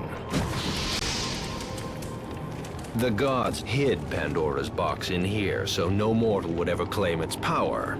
And yet, year after year, I open the gate for more and more soldiers and place more and more bodies on these pyres. If I were you, I'd leave now. But I can see you are determined. Very well.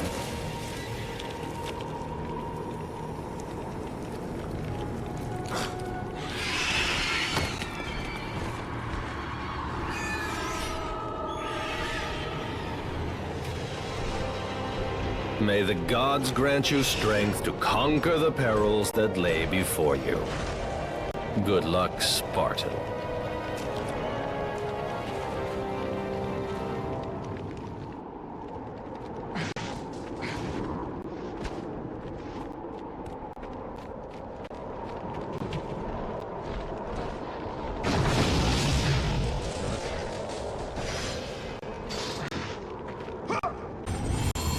It's always the same. Madmen and fools seeking glory. I know. As you can see by my somewhat disheveled state. I was the first to attempt the temple, and the first to die.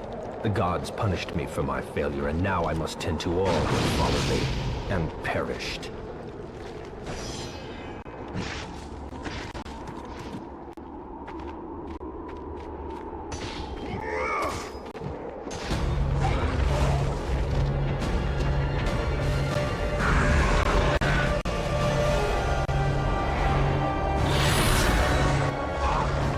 Oh wow, third Cyclops variant already. Yeah, there's nothing super noteworthy with these guys. Pretty much all the same stuff applies to these ones as all the previous Cyclops. With the notable exception, I guess, being that they're a lot tankier. Yeah, that's pretty much it. Moving on.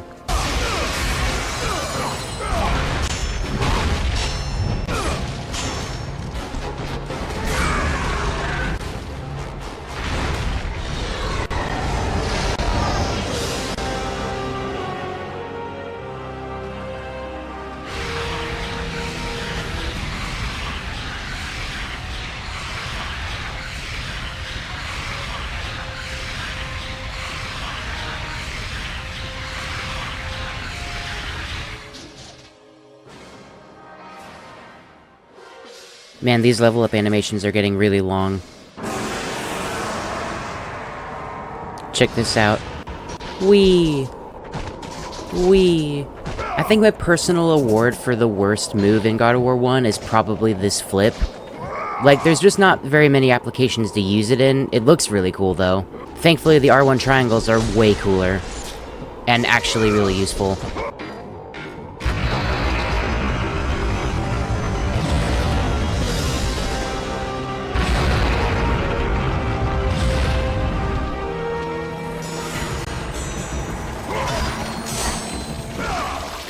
Okay, welcome to the Temple of Pandora.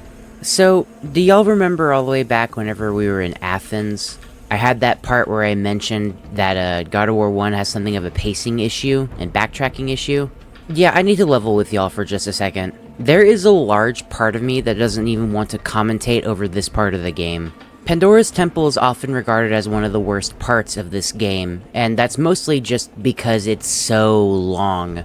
God of War 1, all in all, is not a very long game, but let it be known that I'm not even remotely joking whenever I tell you that Pandora's Temple takes up like a third of the entire runtime of the game. There's a lot of puzzle solving, the temple itself is multi-layered and has a bunch of interconnected puzzles with different rooms, and pretty much after your like first initial intro into the area, the scenery gets kinda samey after not very long at all. And it's weird because it's not like it's outright bad. I wouldn't call this segment bad. Bad video games wish they had a segment even remotely this good. But what I will say is that if you are replaying God of War 1, and you're just not feeling it in that second playthrough, it's probably because of this area. I'm willing to bet repeat playthroughs die right here, or at least partway into the area. And plenty of older games have this issue sometimes too.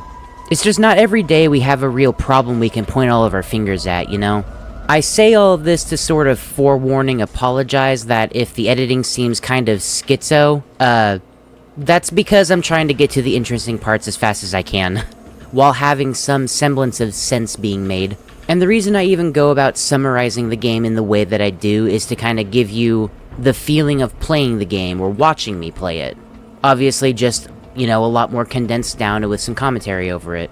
So in my mind, it kind of fits then that Pandora Temple playing through it was kind of a blur, so if the editing seems sort of blurry or hazy in that way, well then hopefully it, you know, fits at the very least.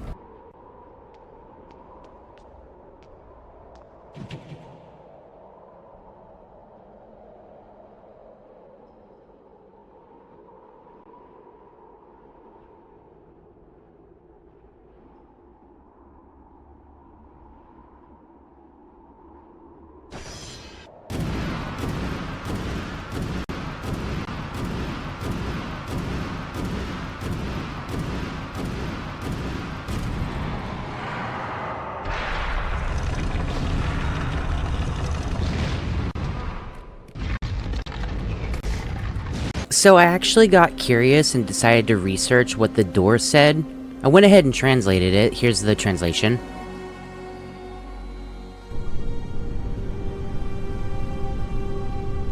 Okay, sorry, I actually looked it up, and as it turns out, I don't think anybody's actually translated the door before. If you do know what it says, then let me know. I am curious.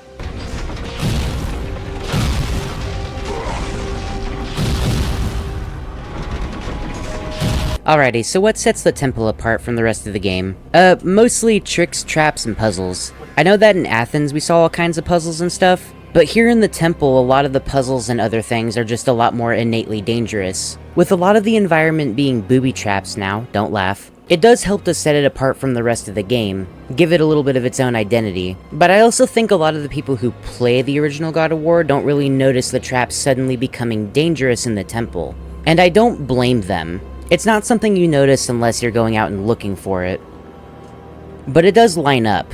A treasure with the ability to kill gods definitely would need some protection, as opposed to a regular city or, you know, just the ocean.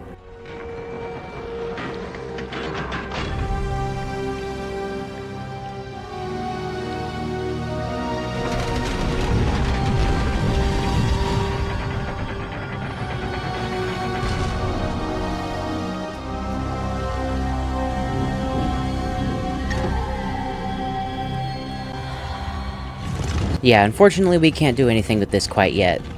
Gonna have to wait like another, I don't know, hour first. So the Rings of Pandora, this little area that we're in, is basically its own puzzle. The area itself is the puzzle. The reason the rings are plural is because you can actually rotate the rings. You'll get the ability to slowly move them around, and eventually you'll need to be able to line them up with that laser to get from one end of the room to the other.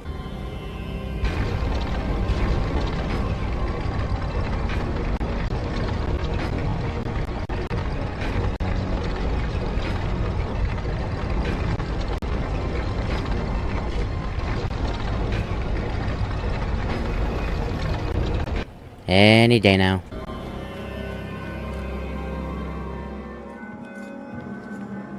Artemis.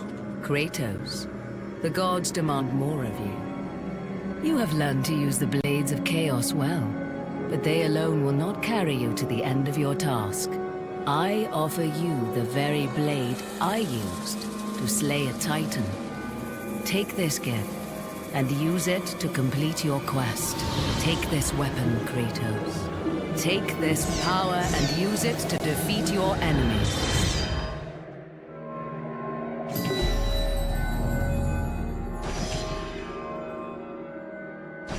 Go with the gods, Kratos. Go forth in the name of Olympus.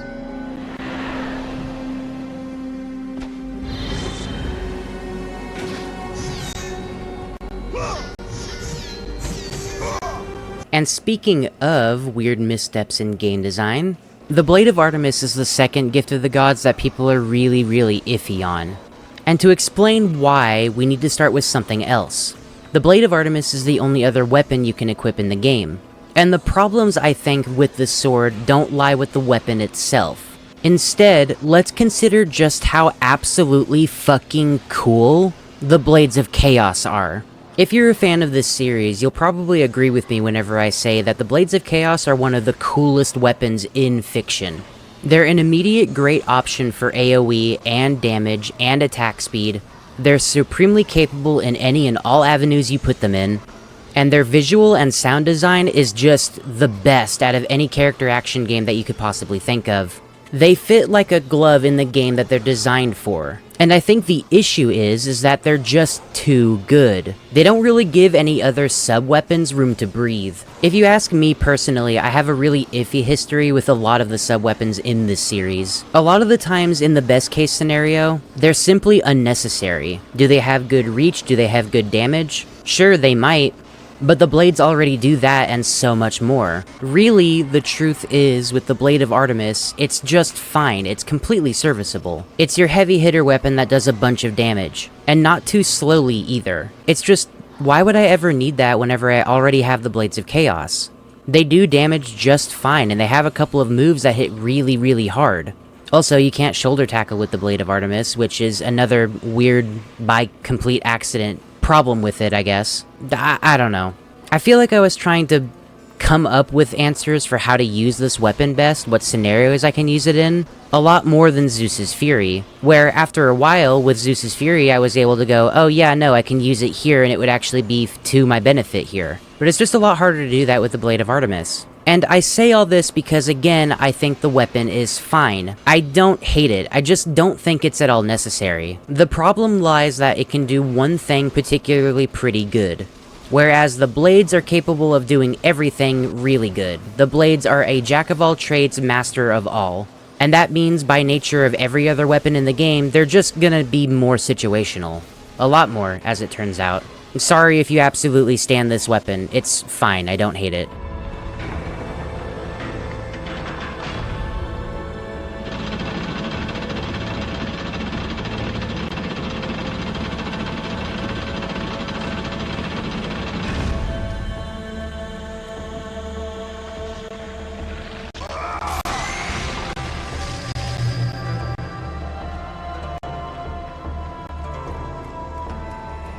Before we head down that way, let's double back and do this block puzzle real quick.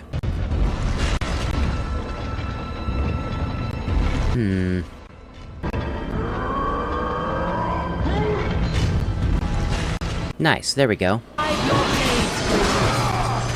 Yeah, like I said, huge puzzle energy here.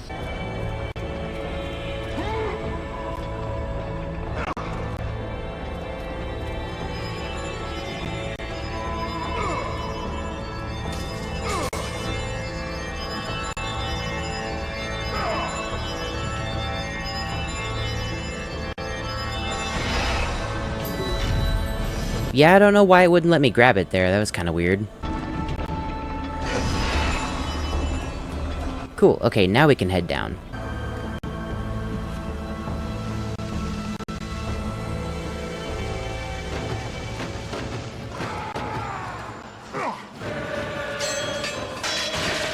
Oh good, another one of these. So yeah, do y'all remember all the way back in Athens how I mentioned the rope climbing sucks? This whole segment is just grab after grab after grab after grab, and it's not me grabbing. It's worse too, because if you fail the QTE, you'll just die. And the worst part is that it's not hard at all, you just keep getting grabbed, and it's just so annoying. Please get off of me.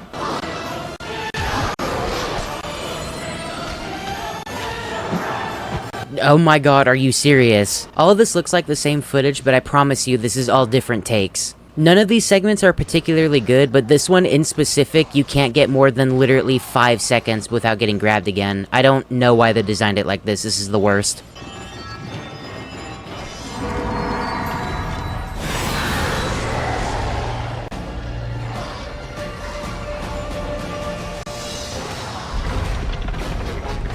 Yeah, the temple's got a lot of fighting, too. And hey look, another trap room. Luckily, this one's super stupidly easy. There's just level 1 legionnaires here and a couple of level 2s, so just, you know, kinda do your thing, get rid of them all real quick. If the wall ends up squishing you, it will kill you, but you don't really need to worry about it here.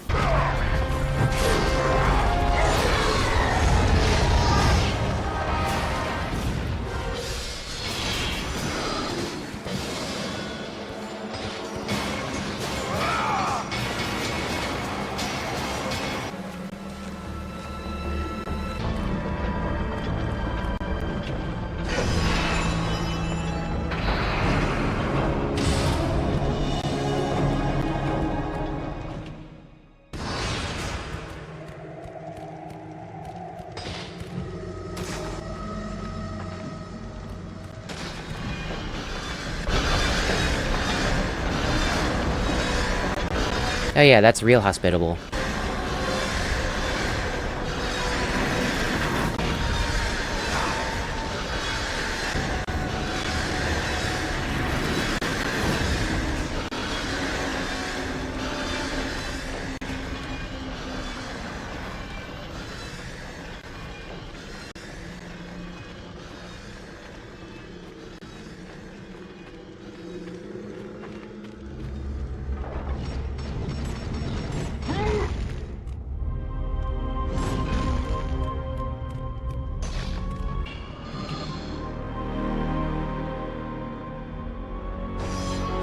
Yeah, okay.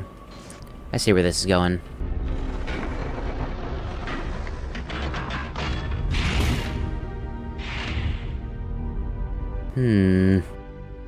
Right, so we need to be able to lift the statue first, or the boulder the statue wants to carry, if you want to call it that. And that means we're not supposed to be here yet, so I'm gonna save y'all the trouble and just get to where we need to go. There was a door right here. What do you mean? How did I miss this? What? Okay, let's just break the wall, more fighting, okay. What's next? Please be something interesting. I mean, okay, there's wall crushers in the conveyor belt, that's kinda cool. Anything else?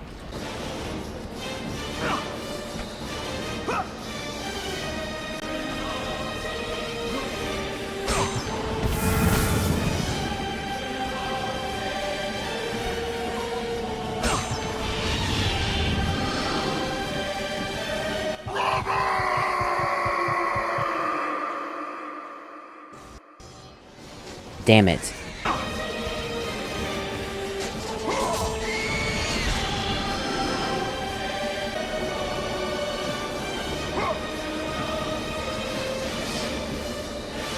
Okay, so I'm gonna be honest with y'all. This wall segment here goes on for way too long, but there is stuff at the very top, so I'm just gonna speed it up real fast.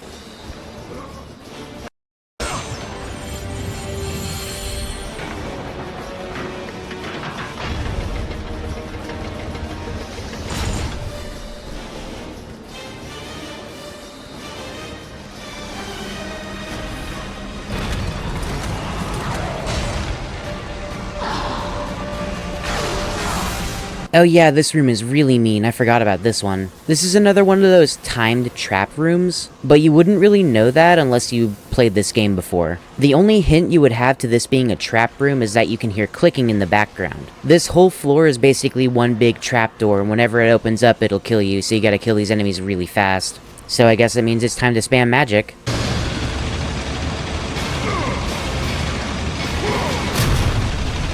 Yeah, that was way too close. Also, give me the handle. What's your problem?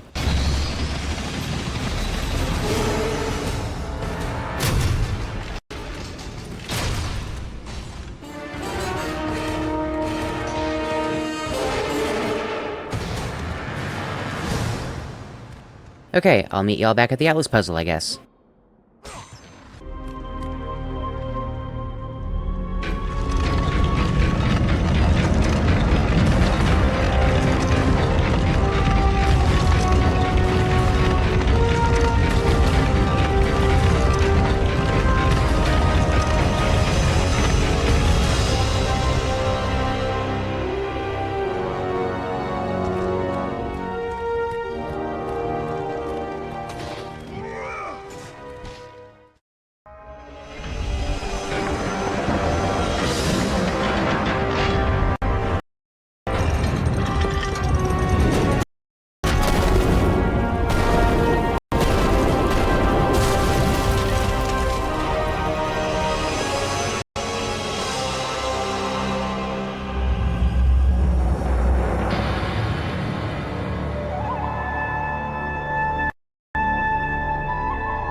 Okay, finally. Wish we could say we're almost done.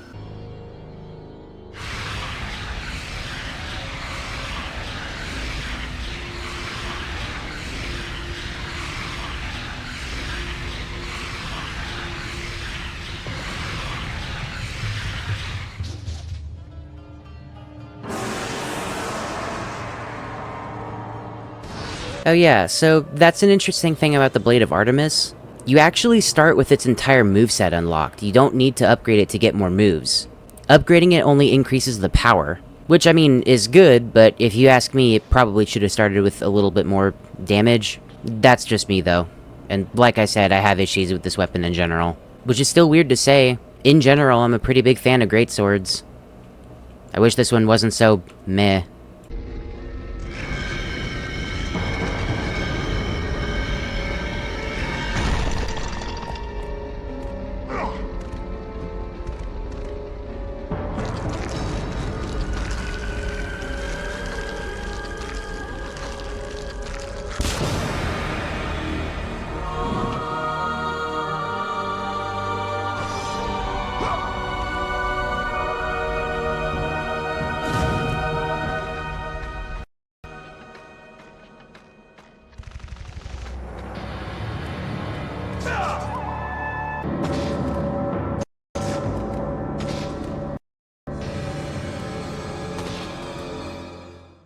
The wrecked bodies of those who had gone in search of Pandora's box lay before him, and at once Kratos knew who was responsible.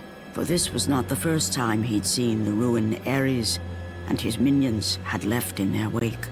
Kratos had experienced it firsthand, years before. The youngest and boldest captain in the Spartan army, Kratos inspired fierce loyalty in his men. It had always been enough to carry them through any battle, until this day.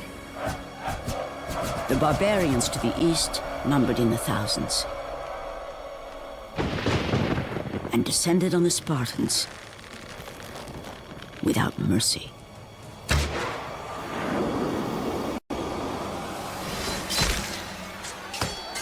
The battle lasted mere hours.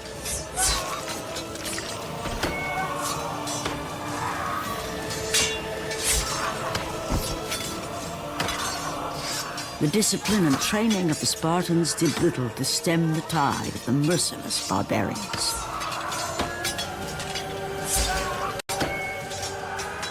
The soldiers faced a massacre, while their young captain faced the end of his brilliant career and his life.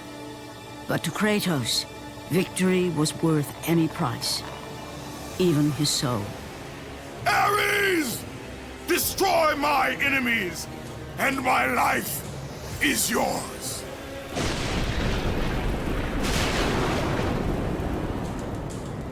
That desperate call for aid would come to haunt Kratos for all his days. By the gods, what have I become? Oh, interesting. First little bit of introspection in the entire series, I think. I also, constantly forget that the explanation to Kratos' origin story starts here in the temple. It's weird, right? Because, in my head, I know the flashback cutscenes, I know, the individual frames and the images that sort of appear in my head when I think about it. But immediately before and immediately after are such a blur, like I said before. I don't know, just weird.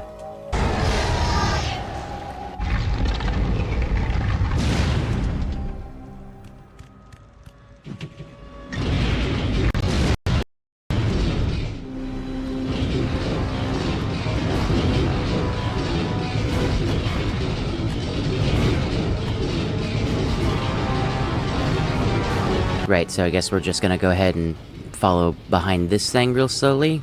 I mean, sure. We're just trying to make our way to these stairs on the other side of the ring. There's nothing else in this inner ring necessarily, at least not yet.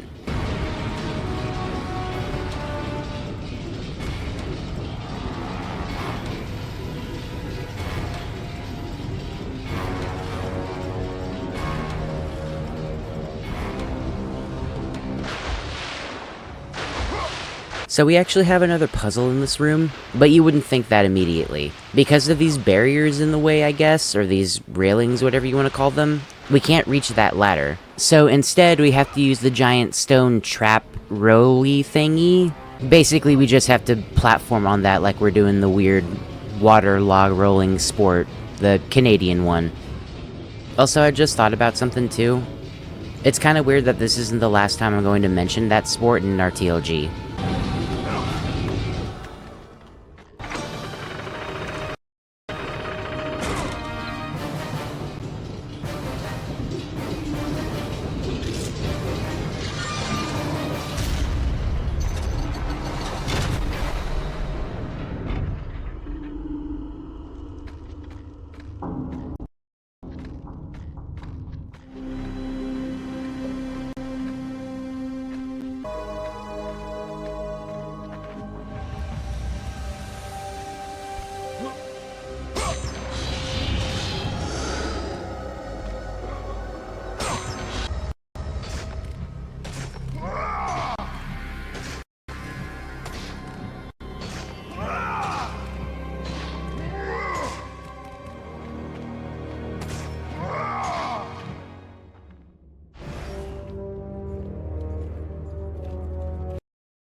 Oh no.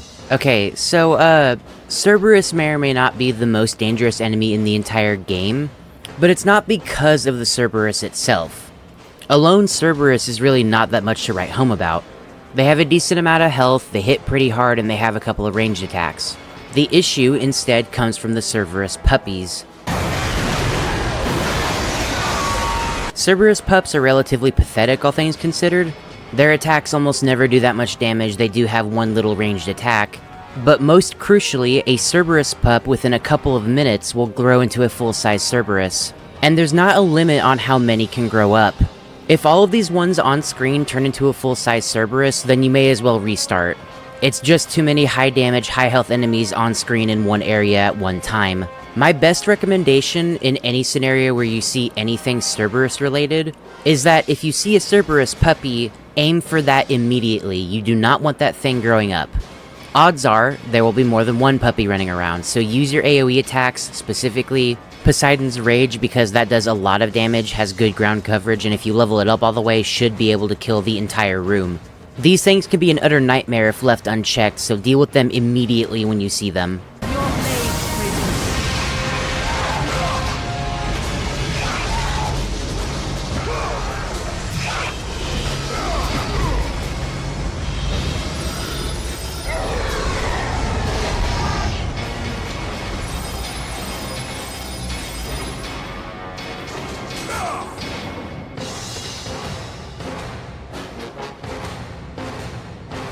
Bro, what do you mean Cyclops immediately after?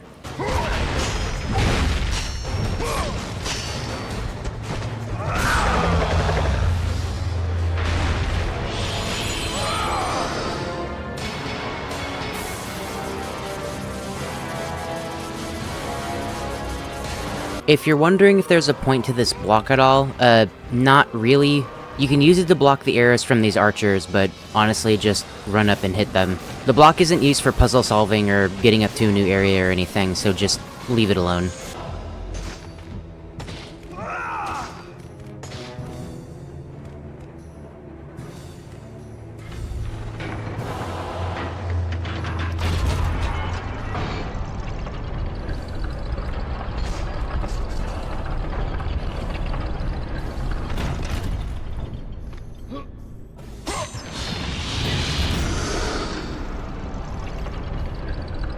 This is the most unnecessary mechanism from a gameplay standpoint from the entire game.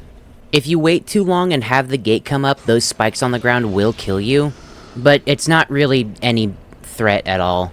If you're feeling nervous about the spikes, which I don't blame you, when you open the chest, just roll back immediately. You'll have plenty of time, I promise. Also, yeah, there's nothing else here, so there's no point in hitting the lever again. Just grab the chest and move on.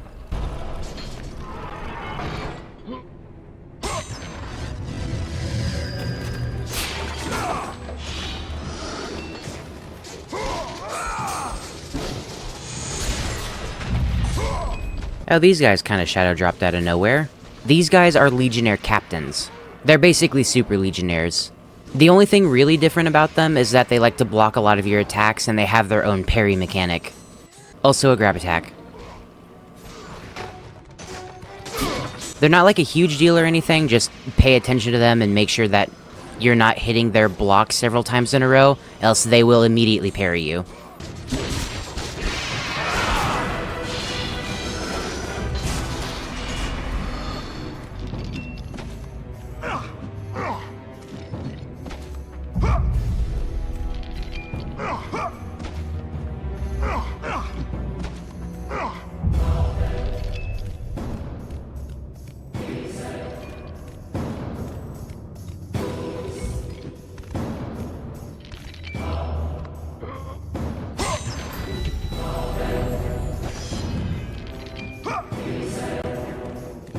Okay, so Muse keys.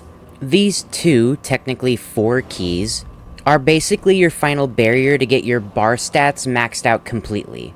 Your health and magic meters can't be fully maxed out by the use of Gorgon Eyes and Phoenix Feathers. There's a secret room inside the Temple of Pandora where you can get them fully maxed out though, and you need 2 of the 4 Muse keys in order to be able to unlock that door. So you might be wondering, why am I talking about 4 keys if you only need 2? Well, see, this ties into one of my favorite little aspects about the original God of War games. It's a design principle I think so highly of that I wish the newer God of War games had them, as well as other games just kind of in general. Basically, the collectibles that upgrade your stats, there are more of them than you actually need to increase your stats all the way. This is actually really neat, because while it still rewards you for being incredibly thorough, you don't feel like you're missing anything, because technically speaking, it's really hard to miss stuff. Whenever you come across chests in the future, and it had something like the Gorgonite or Phoenix Feathers or the other two Muse Keys, it instead just gives you a bunch of red orbs. In most other games, it would be sort of a laundry list checklist you would have to complete to collect everything and be as strong as possible. But these games kind of do away with that mentality. It rewards you for being thorough, but it doesn't punish you if you missed a couple things. And that's really cool. What's better is that whenever you're done collecting things, in the future it basically turns into a completely useful resource. The orb economy is still tight after all. And the fact that they turn into something useful but not exactly necessary is really cool. And again, I just wish more games did that.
Thank the gods you've come. Break these bars. Get me out of here. What are you waiting for? Let me out. We can find our way back to Athens. The gods demand sacrifice. From all of us. Oh, please. No. No. No, please. Let me out of here. Okay, so we gotta barbecue this dude, and he's gonna be kicking and screaming the whole way up there, and while he's burning. In the meantime though, while we're doing this long set piece, there's a neat trick with Medusa's head that I don't think a whole lot of people know about. Once you get it upgraded to level 2, you can do the Gorgon Flash. This'll consume a bunch of your magic all at once, but basically flash freeze an enemy. Although most of the time it won't freeze them all the way. You'll have to fill it in with either another flash, or more efficiently, the regular L2 square command. Shh.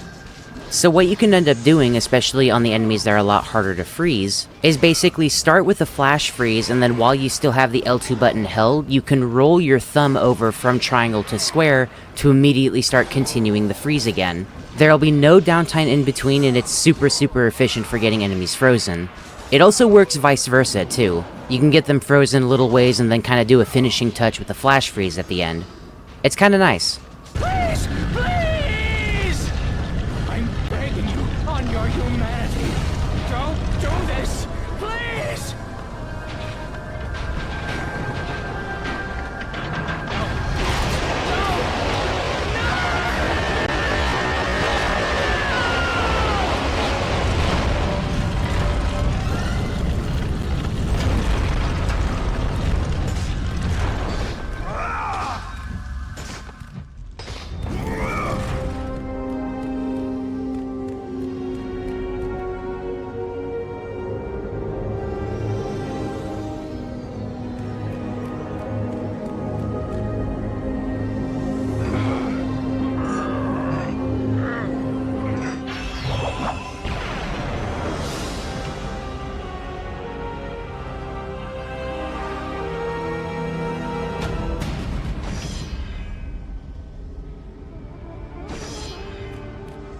Okay, yeah, possibly the lamest upgrade in any game ever, but I mean, being able to swim underwater is technically puzzle solving, so whatever. In the original trilogy for God of War games, it's one of the only items Kratos keeps with him across all of the games.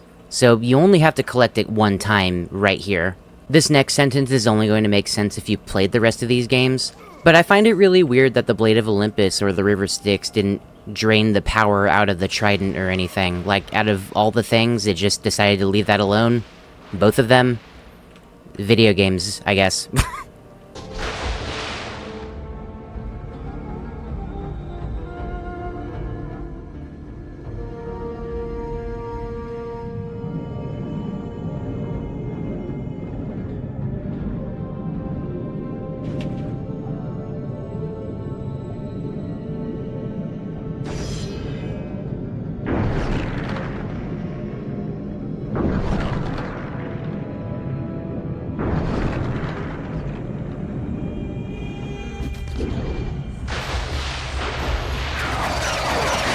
I don't like where this is going.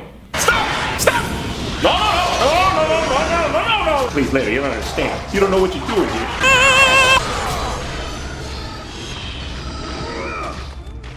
Hate those things. Hate them a lot.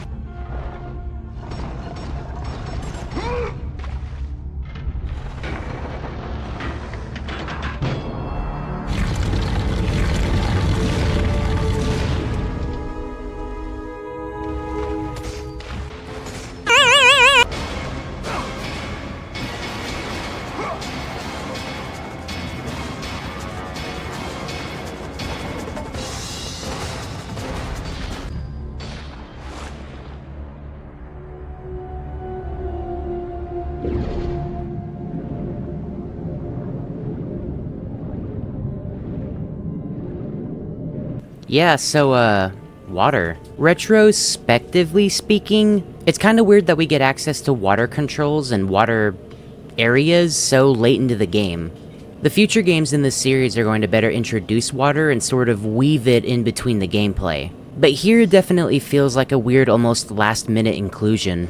Even weirder than that, though, I kinda feel like it still has plenty of room to breathe in terms of a mechanic. Which, given the track record of late additions to any video game, that should definitely not be the case, but it does work here.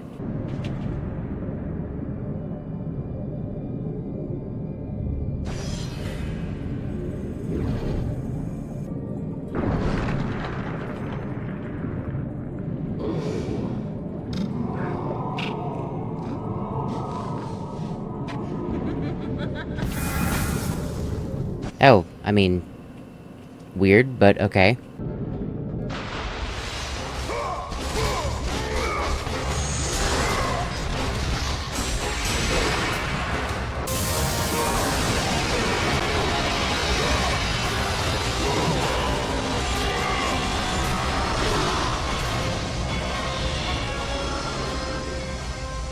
Still really cool.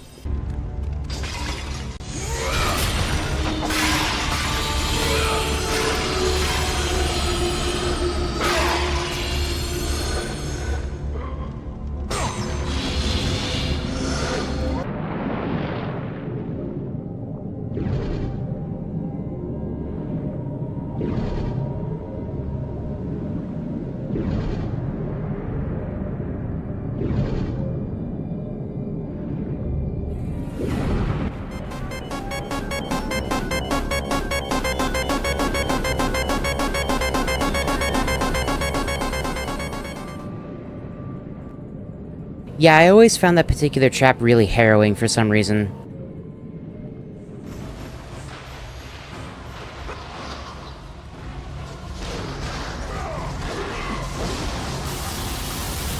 Is it just me, or are these fights paced really awkwardly? Like, I feel like we could have done better if we just had less of the fighting going around. All that stuff I was talking about with the puzzles and stuff breaking up the pace of the game, it feels particularly awkward whenever it's not there, I guess.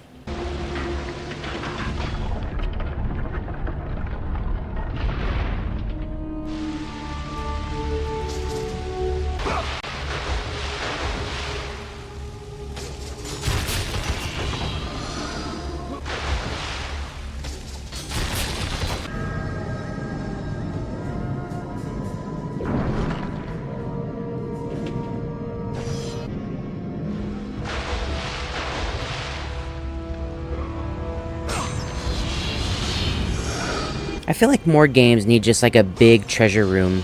One where you can actually claim all the treasure. It just feels good, I don't know. Ow. Oh yeah!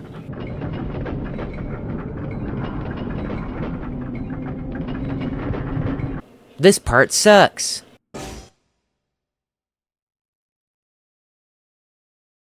Basically, the idea here is to use the water dash to get to these little holes in the floor. Failing to do so and having the wall collide with you basically means it'll grab you and shove you into that far wall. I say grab you because whenever it does latch onto you, there's nothing you can do. You might as well just hit the restart button already. Except for you can't do that. Avoiding the trap isn't necessarily too bad, but I feel like the timing is just a little too tight for me. Yeah, I don't know, something about this just feels more jank than it should be, I think.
No, come on.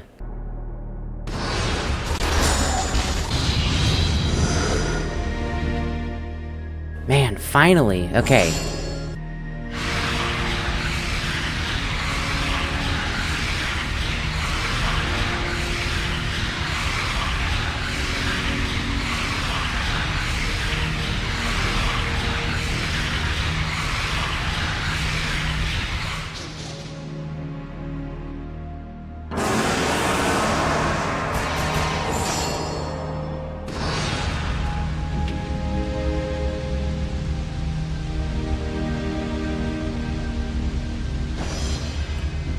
Oh yeah, so also it's worth mentioning that basically any weapon or ability that you can upgrade that isn't the Blade of Chaos, its max level is only 3.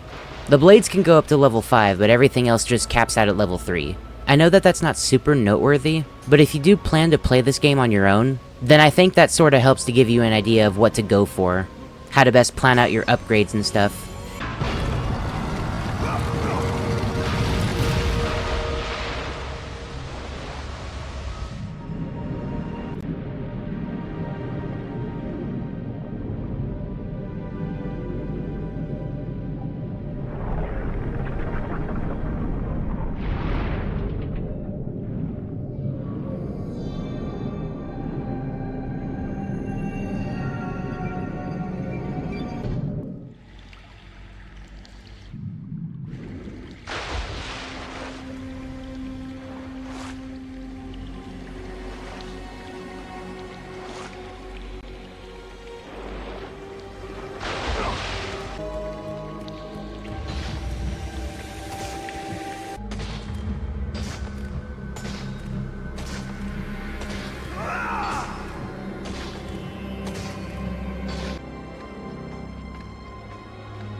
Alright, here we go. Something about this definitely feels super special. I'm just gonna let this next part play out some.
This is just cool, dude. Everything about this room is so cool.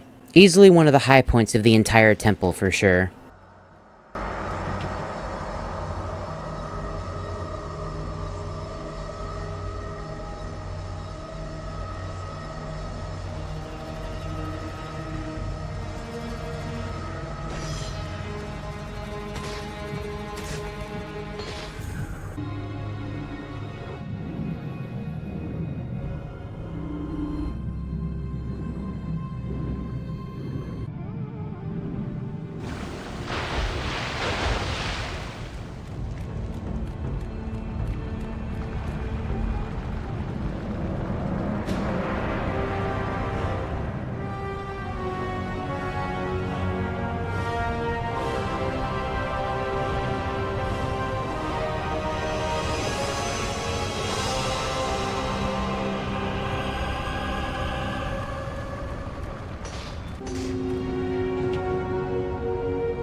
Ominous. Yeah, so this is the one and only fire-themed area in this entire game. It's kinda weird, right? Because I feel like I have passing memories of another similarly fire-themed area just in my head somewhere. But nope, this is the only one.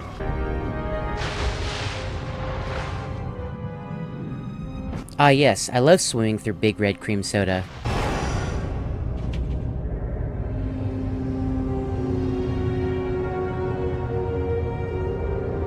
In other words, a combat challenge. Shouldn't be a big deal, we do plenty of fighting in this game anyway. Not like we had much of a choice, can't really progress until we do all that fighting, so... guess we better just get started.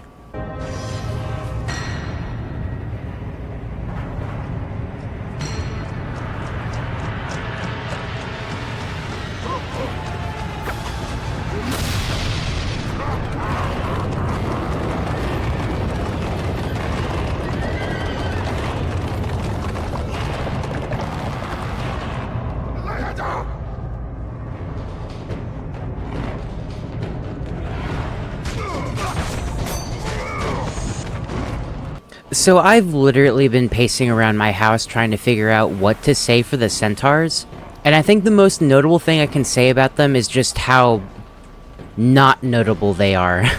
Now, in terms of enemy in a video game type of design, they're basically just fine. They have a short melee combo and a couple of ranged attacks, and that's pretty much it. I feel like the only reason they're even here is because they're basically just set dressing. They're a new enemy in a new area, except for not really. The only real strategy to deal with these guys is basically just hit them. There's no strategy required for them necessarily. And again, that's fine, I guess, but we already have enemies where the main strategy is just hit them, and it's the Legionnaires. Enemies that we have been seeing throughout the entire game, who have also been iterated upon as we've been going throughout the game. It's made worse because they're doing the same thing that the Sirens did. They only show up here and in one other area. Except for, it's even worse here because the Centaurs only show up in this form in this game. And the Sirens even get like a little gameplay wrinkle added to them whenever you go further into the series. Spoilers for much later on, but the Sirens actually have an AoE attack associated with them whenever you do the QTE for them. Which is cool, and it adds some strategy and some gameplay balance there. And is especially different for the rest of the enemy variety in those games. But the Centaurs just kinda get shafted here, sorta just stuck in the Temple of Pandora. Which is a fate worse than death.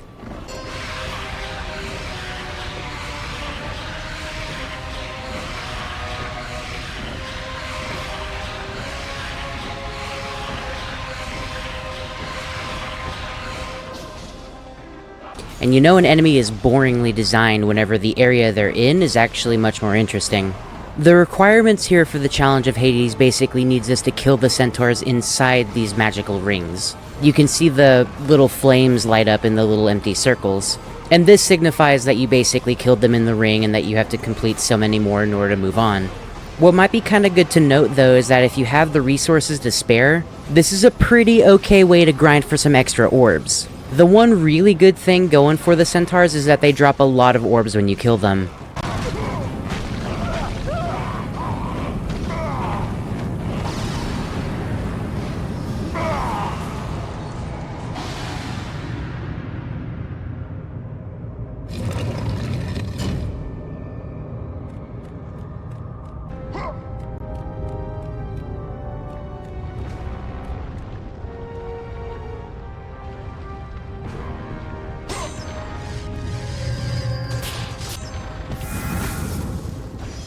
Bro, I'm so close. Just give me my last magic upgrade already, please.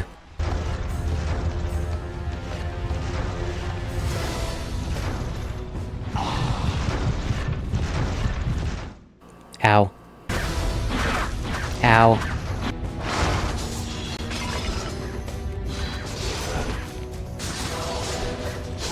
So this area is literally called the Maze of Hades, which means I'm gonna be skipping around a whole bunch. The objective here basically is to kill every enemy inside the maze so that you can eventually leave. But there's not really anything cool to look at or anything really to commentate on here. Except for this little thing. This is obviously a stone crushing pillar. But the cycle that it actually does its crushing is offset. During one of its cycles, it goes back further than it's supposed to, and it gives you access to the other door that it's covering most of the time. It's like every third cycle, basically.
That's yet another trap room for the list.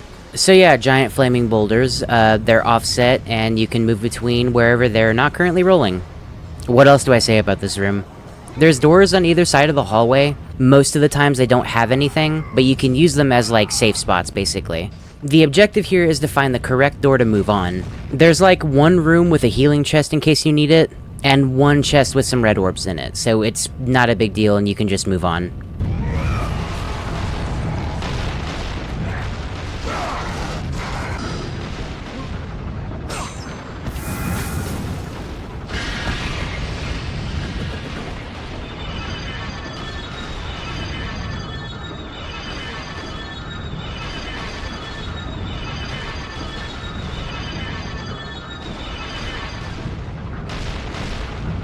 Hell yes, dude, that's what I'm talking about.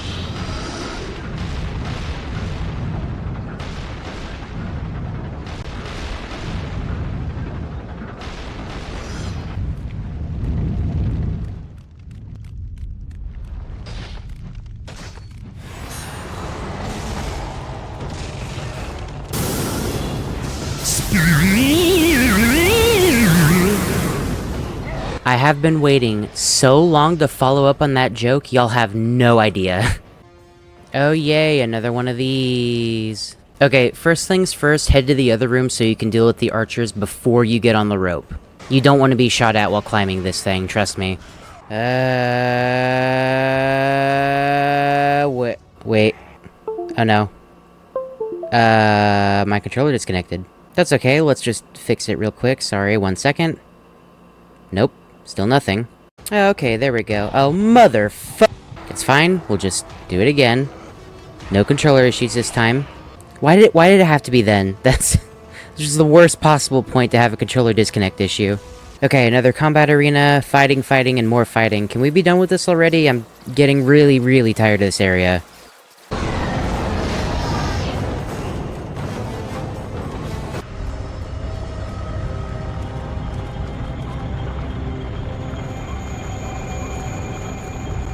Okay, so I genuinely don't know what to feel about this room. It's another trap room, right? Specifically, this one is another, like, tightrope walking segment.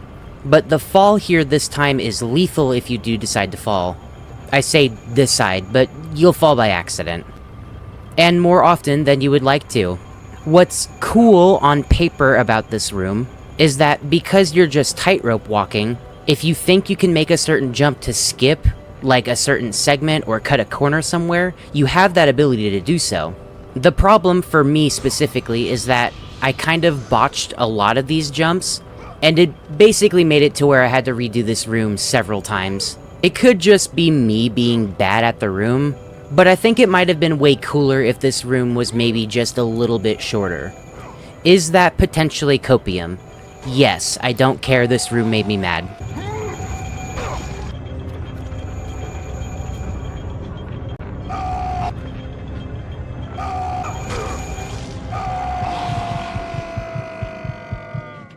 Oh. Oh, really now? Oh, is that what you think? That's really funny.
Okay. That room was awful. I do see a chest in the corner there, and my nerves are still like icicle spikes, but I have to go and get it.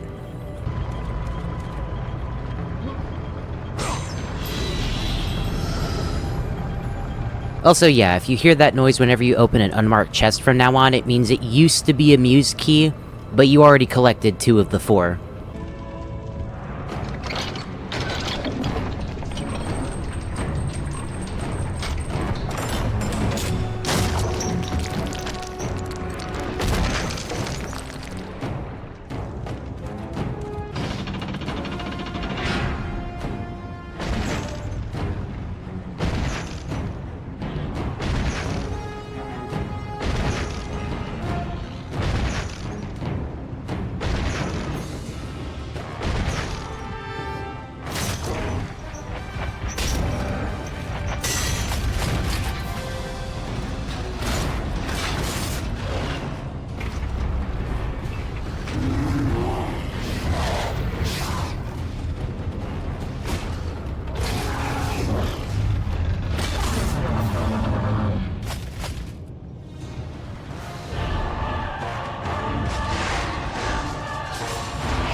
This is Pandora's Guardian.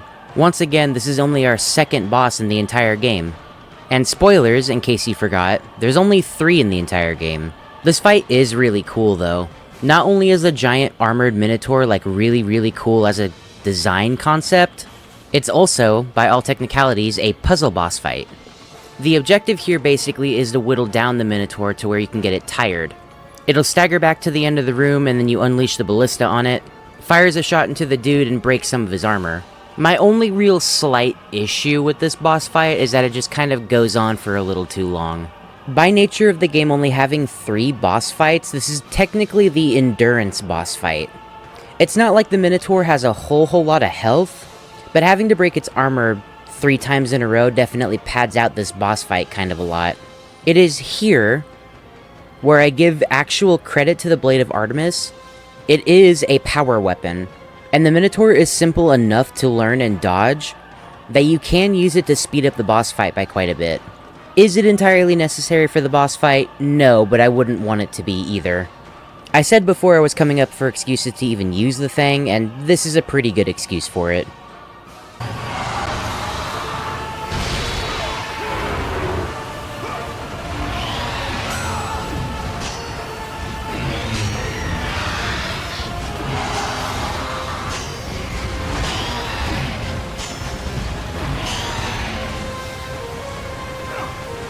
Let the rage of the gods drive your blades, Kratos.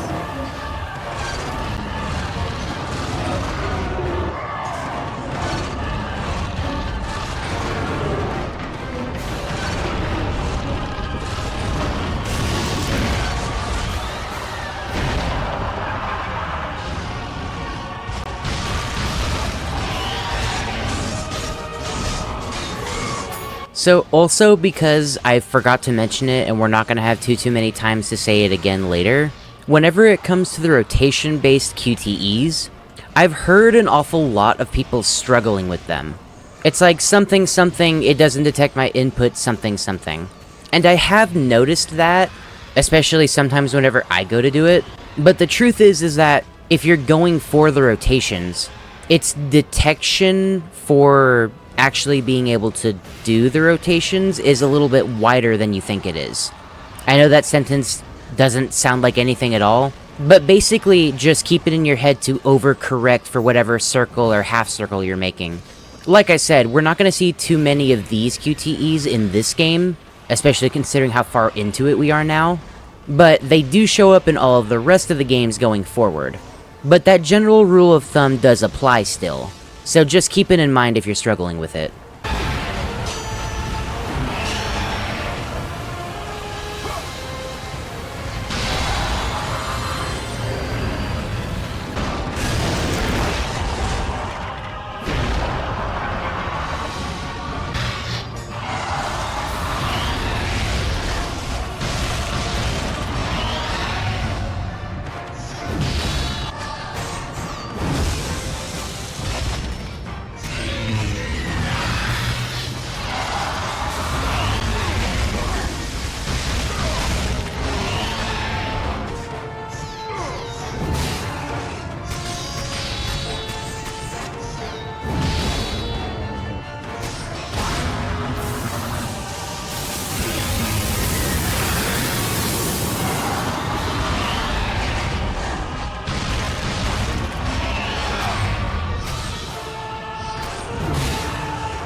Literally never had this idea until just now, but have you considered just how really, really hot it is here?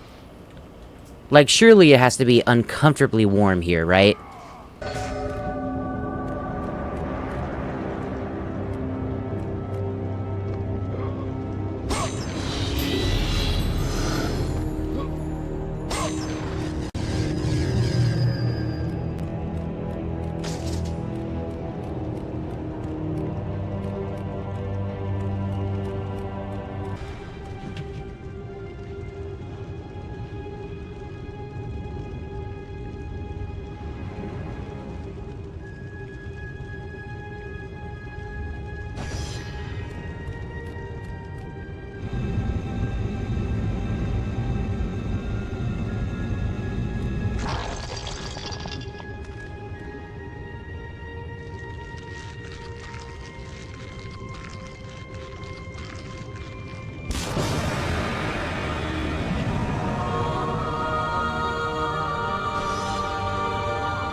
Lord Hades. Your progress is impressive, Kratos. But your skills will not carry you to your ultimate goal. I offer you the souls of Hades itself. The souls of the dead, who stand ready to fight by your side. Take this weapon, Kratos. Take this power, and use it to defeat your enemies.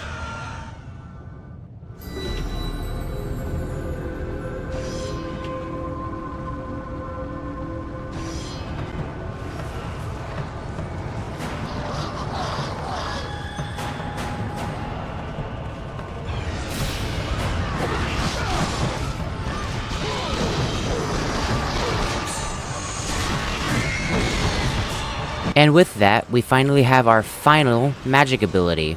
And if you ask me, I think it's a pretty good note to end on. The Army of Hades basically has a really long wind-up before you actually unleash it. But once the little souls of the damned or whatever start doing their thing, they act completely independently of you. So I think it goes without saying, but if you need some more damage on the field or whatever, then you can use the Army of Hades in conjunction with literally anything else and have a lot of damage come out.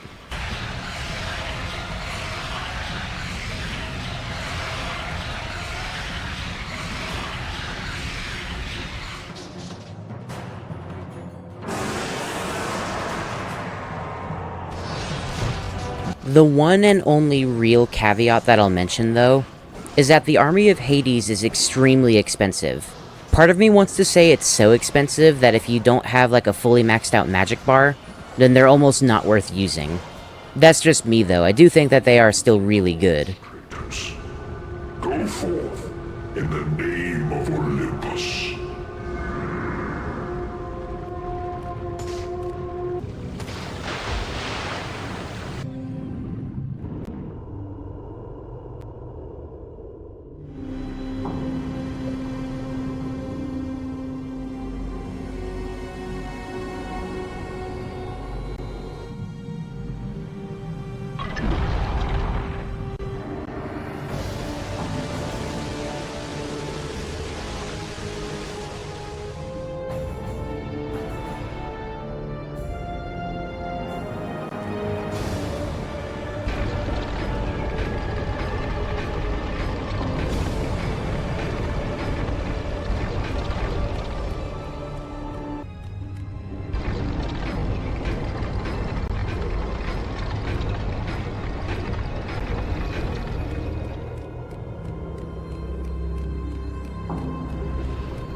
Your progress is impressive, Kratos. But be warned. Once you ascend to the upper levels of the temple, you will not be able to return without Pandora's box.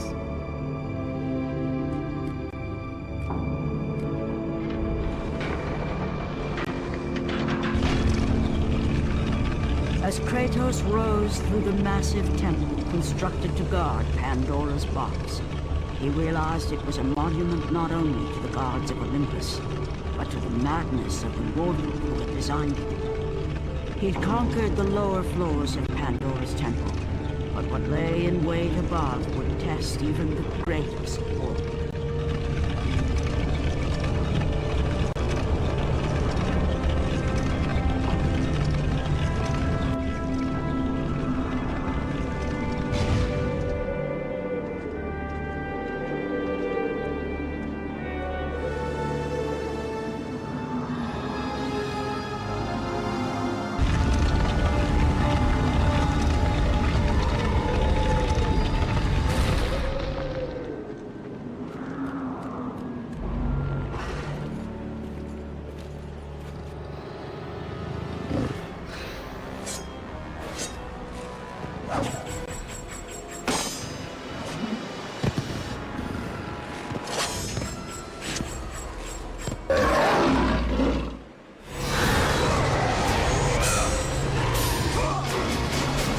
Yep, that's right, we're still not even done yet. And yeah, once again, it's new enemy time. These guys are satyrs. Once again, I don't know if there's a lot to say on them.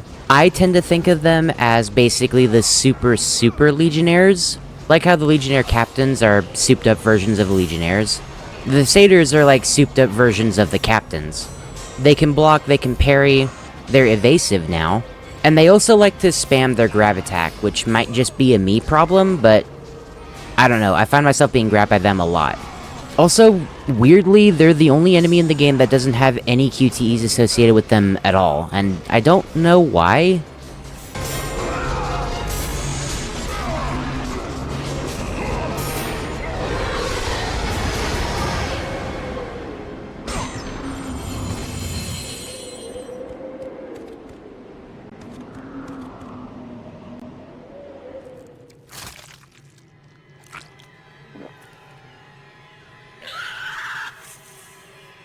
Kratos had been in service to the gods long enough to know the Harpy had been sent as a warning, a reminder from his former master of the decision that had cost Kratos everything. Had it been that long since he'd almost met his end at the hands of the barbarians? That long since he'd traded everything to save himself? Ares! The sky split apart, and the god of war stepped through. Descending from Olympus, he saw the makings of a god in a mere mortal. Ares would save Kratos. He would turn him into the perfect warrior, his servant on Earth. Only a simple pledge of loyalty was required. My life is yours, Ares. From this day, I shall carry forth your will. And his fate was sealed. As promised, Ares rescued his new disciple, bringing forth the power of a god, destroying those who would slaughter Kratos and his men.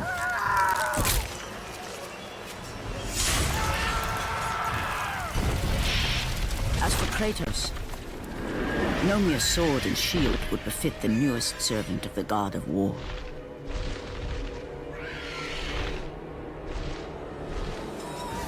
The blades of chaos, forged in the foulest depths of Hades.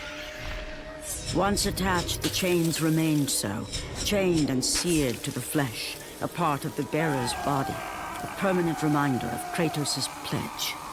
In return, ultimate power. The rage of Ares exploded from within. But soon, he would learn the true cost of such power. A cost too high even for Kratos to pay. Wretched beast! I know who it is you serve. Return to your master. Tell the god of war I am his no longer. Tell him he is not safe while I walk the earth. I will find Pandora's box. And I will use it to see him tremble and fall before me.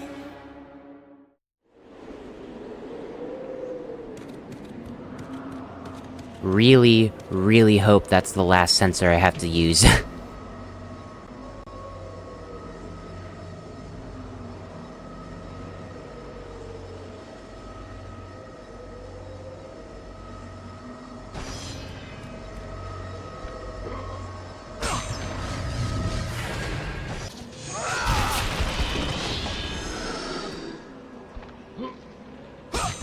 So now that we have every item in the game, the only thing that chests will ever contain again are orbs. And obviously, in terms of treasure rooms, it's just gonna be red orbs. It is still worth to go off the beaten path and collect more red orbs because we have plenty of items that are not max level yet. And obviously, with so much game left, we still have the ability to collect things like the Gorgonizer Phoenix Feathers if you missed them earlier in the playthrough or something. Every little bit is going to help, basically. And it's going to be like that even until the end of the game. So even though you feel like you have everything, just make sure to keep paying attention and going off the beaten path and stuff. Also, while I'm already talking, welcome to the Cliffs of Madness, otherwise known as my least favorite area in the entire game. If only because it completely encapsulates the problems with the Temple of Pandora. For some reason, this area still counts as the temple, and I don't see why. I feel like if you're thinking about this game critically, this is the area that definitely could have been cut out to make the game shorter. It's not every day that a good game has a length issue. And with regards to this video specifically, there's going to be a lot of cutting around and jumping around. Just because it's a lot of the same still. It's fighting, it's solving puzzles, it's having quiet moments. The cutscenes are always cool, always nice to see, but there's just not a lot of them, and like I said before, the game could have really benefited by just not including this. Obviously, you would run into issues like having an even worse orb economy, but those are just numbers. You can tweak them and make them smaller to make it to where it still fits the game. Believe it or not, the game was actually supposed to be longer, but we're gonna save that discussion for the very end of the video. And actually, while I'm thinking about it, you could have put this area in the Desert of Lost Souls. That area really isn't long enough, I think. And the overall atmosphere of this area definitely matches better, I think. Literally, if you just cut and then paste this part of the game earlier in the game, it maybe would have fit better and felt better for the pacing, too.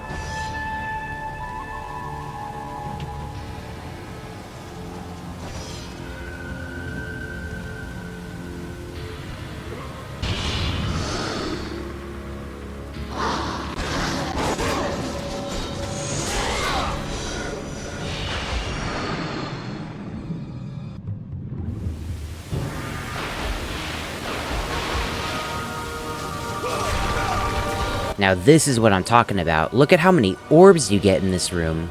That just feels really good. I don't know how else to describe it. This is just cool.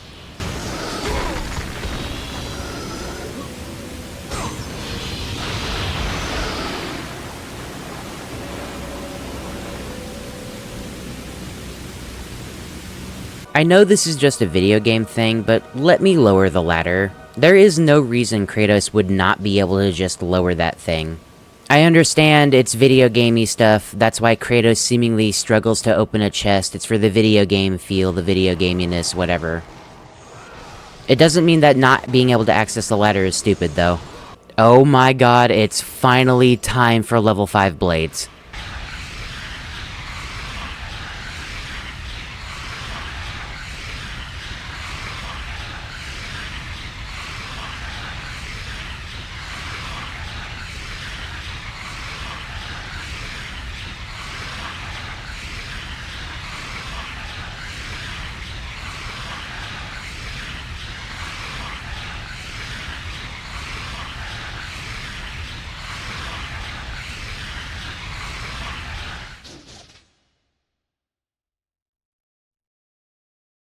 Most immediate recommendation I can give right now.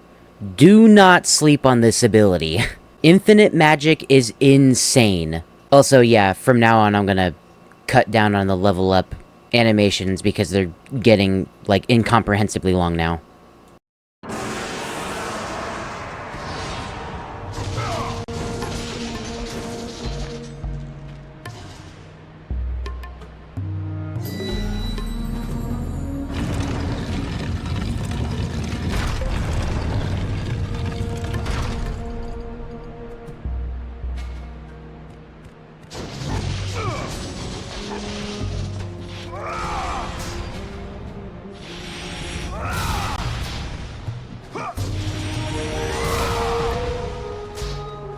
So absolutely infinitely fucking cool, dude.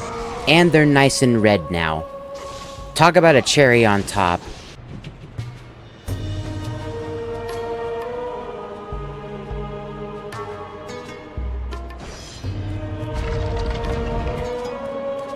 So you might be wondering what the puzzle of this room is. And to make a long story short, we have to play Tetris. No, I'm not kidding, that's actually the solution to this room. You basically have to fit all of these stone squares into the wall and make sure that they all fit perfectly. All but one block anyway. One of the blocks is a red herring and doesn't actually do anything, and you don't need it for the wall. You can use the platform in the center to rotate the blocks so that you can get them into a better fit and actually complete the puzzle by having them face the right way. It's a trial and error kind of a puzzle, and the only cost of it is time. And this is probably the one puzzle I really don't like, just because it kind of tanks the entire pacing to a crawl, and it's in my least favorite area in the game, so I don't know, maybe it's an unfair judgment.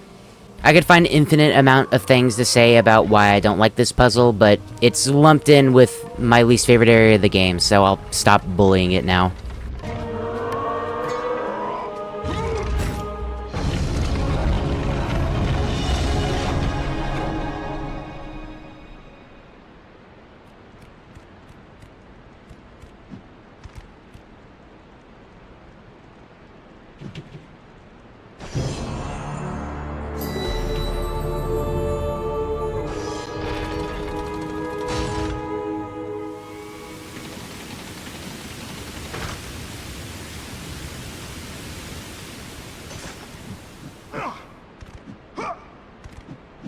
Wait, but...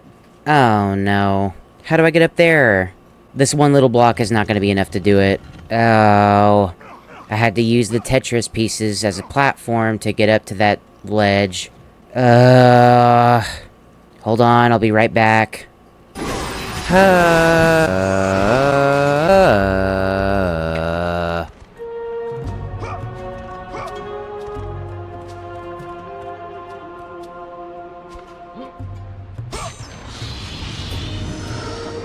Yeah, that's about 30 minutes of my life I'm never getting back. At least the overpayout's, like, kind of okay. I mean, I'll take it, I guess. Okay, back on track now. And oh good, another wall climbing segment. We're just gonna speed this up again.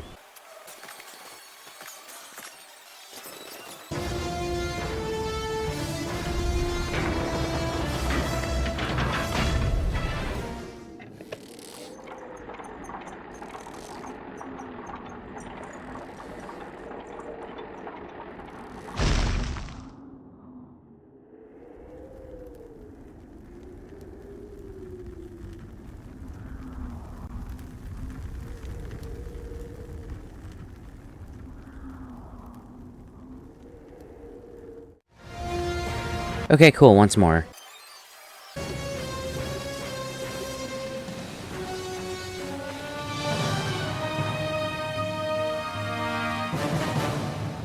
Can I be done now?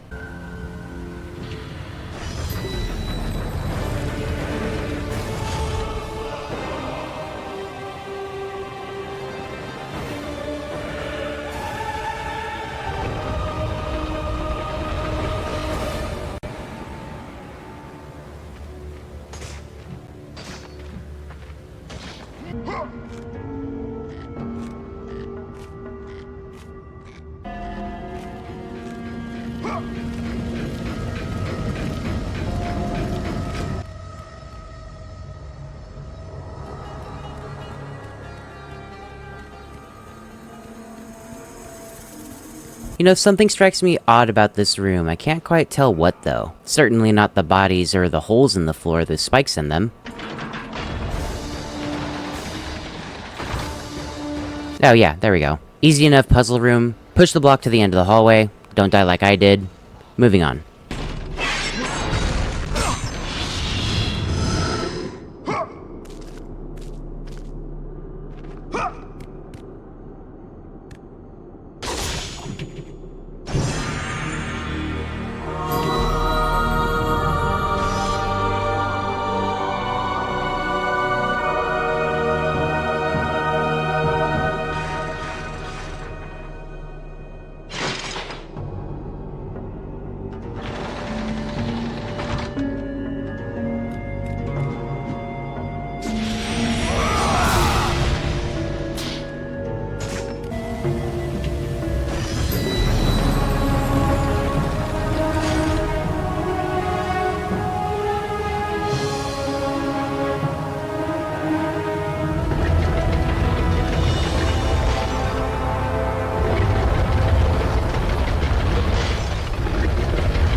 For the record, calling this place the Cliffs of Madness is absolutely appropriate. Almost done though, we're so close. The path before Kratos was clear, but still, the memories came rushing back, as familiar and permanent as the blades chained to his wrists. Memories of what he'd done in the name of Ares. Memories of how he'd become a servant to the god of war. A beast. His humanity robbed and replaced only with the will to murder. No one was safe. Entire armies fell before Kratos and the soldiers who followed him on his unending path of conquest, all in the name of his master. Those who offered resistance of any kind were dealt with quickly. They've built this temple to offer prayers to Athena! This entire village stands as an affront to Lord Ares! Burn this village! Burn it to the ground! Emboldened by the god of war, Kratos' army was ruthless, feared throughout the world for their brutality. All that mattered was conquest in the name of Kratos, their great leader, who had become near invincible. He feared nothing. But there was something about this temple, something forbidden. All his instincts told him he should never cross its threshold. Never step inside. Beware, Kratos. The dangers in the temple are greater than you know. But the village oracle's warning fell on deaf ears. His ambition would not be denied. All who opposed him would die.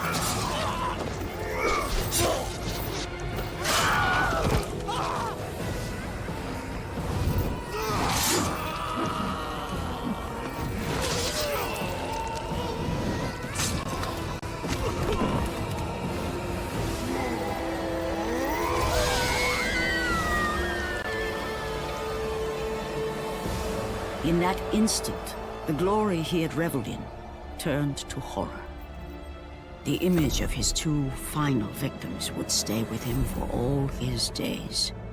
With that act, Kratos knew he could no longer serve his master. He had but one calling now, the death of Ares. He would murder the god of war. Ares, you will die for what you did that night.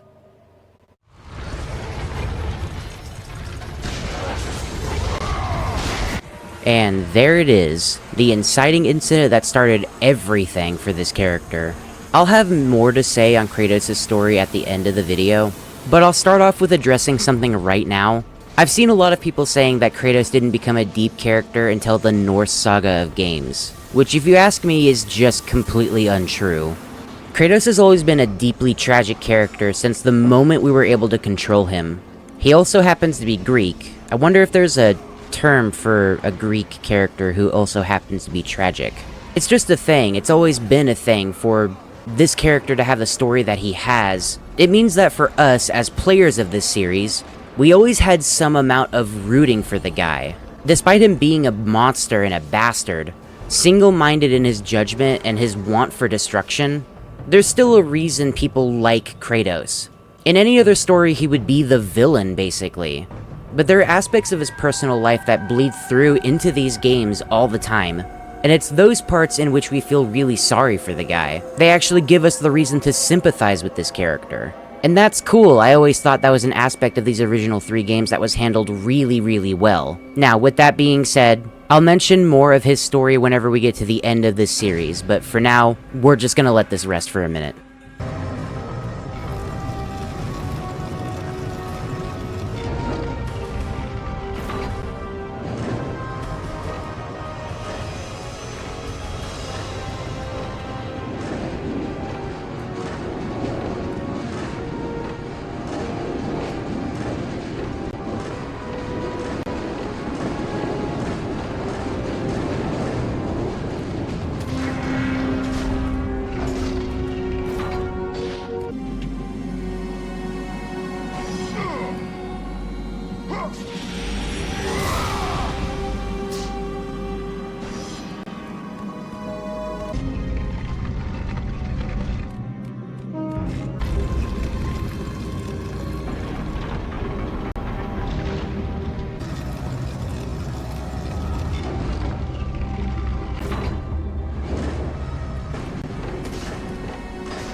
What? Okay, fine.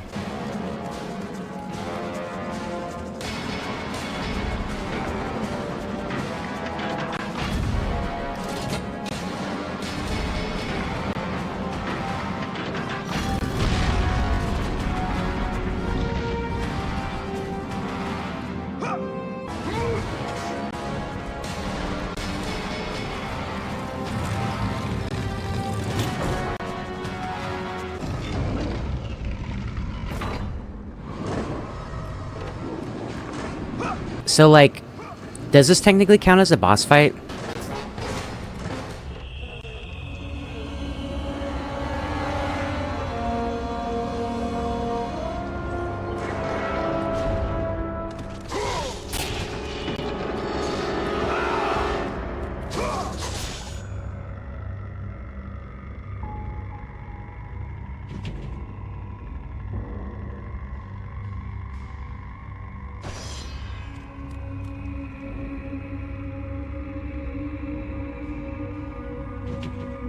I'll be honest, I kind of really like the inclusion of all these blueprints in the room. The fact that you can actually see them and everything, like, I don't know, that's just neat to me.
I don't know why I find the skull so funny, it's just...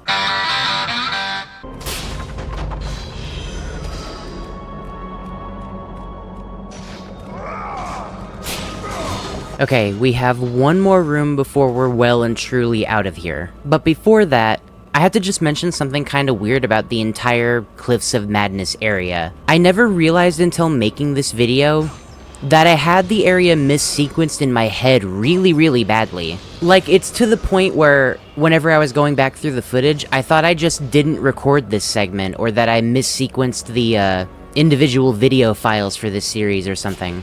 Because I was so sure that the Cliffs of Madness was like the area immediately following like the first time you go through the Rings of Pandora. And for the longest time, I still believed that. Even after going through the playthrough, I thought that was the case. I guess that's why I said earlier that you could have, like, front-loaded the entire area, either just before or during the actual Temple of Pandora exploration segment. Because in my head that makes sense, but the game is just not built like that. Like, I don't know.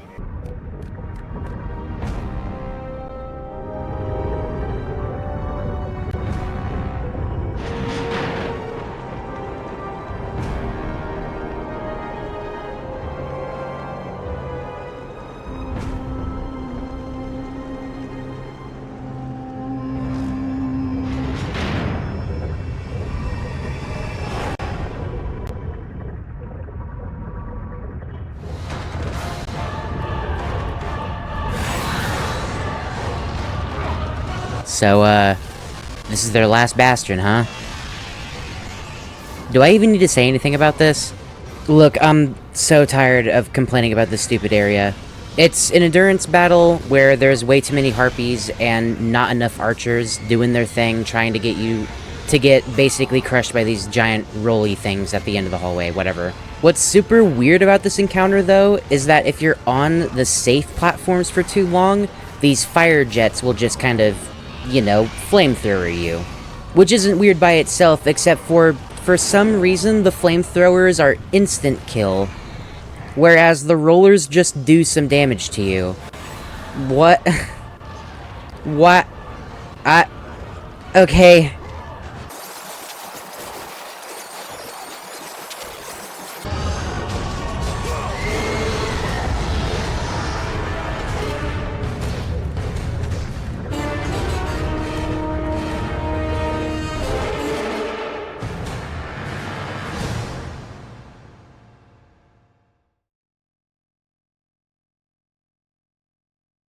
It's moments like these in the game that really make me think if Santa Monica really planned ahead for what the series would eventually become. Because, like, the end of this game does not lead to any prophesized anything like how this image on the floor does.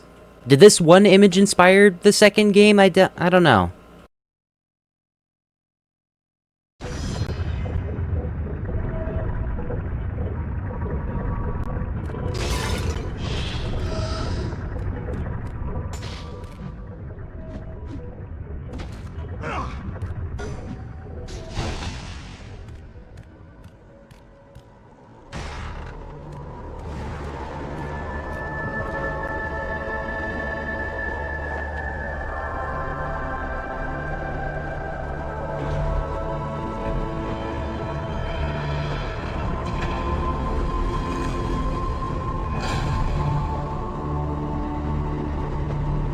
What a cool-ass room, dude. This, to me, more than anything, seems a lot more Capcom-ish to me. Like, I can't put my finger on it, but just something about the shading, I think, or something about this.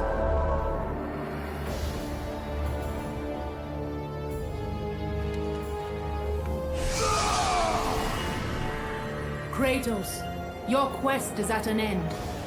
You are the first mortal to ever reach Pandora's box. There is still time to save Athens. You must bring the box back to my city and use it to kill Ares. Return to Athens, Kratos. Return and save my city.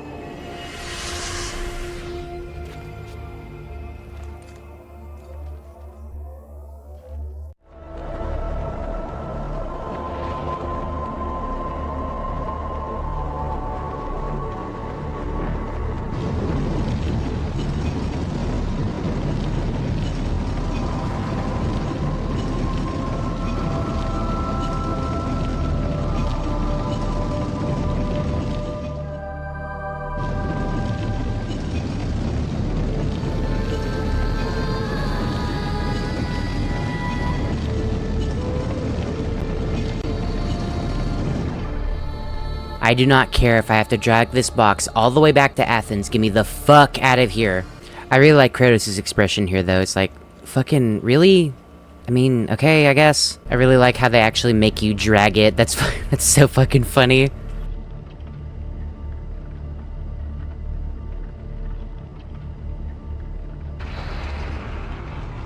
You must bring Pandora's box back to Athens, Kratos. You cannot defeat Ares without it. Alright, well, better get to it.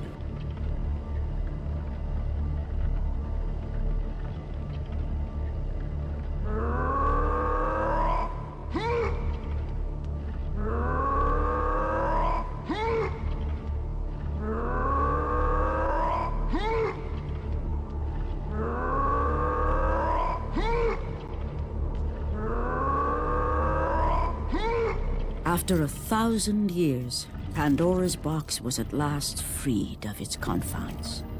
Kratos had found the means to destroy the god of war.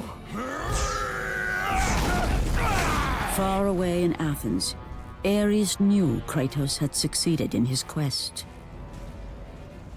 So, little Spartan, you've recovered Zeus's precious box. But you will not live long enough to see it opened. I will see to that. Goodbye, Spartan. You will rot in the depths of Hades for all eternity.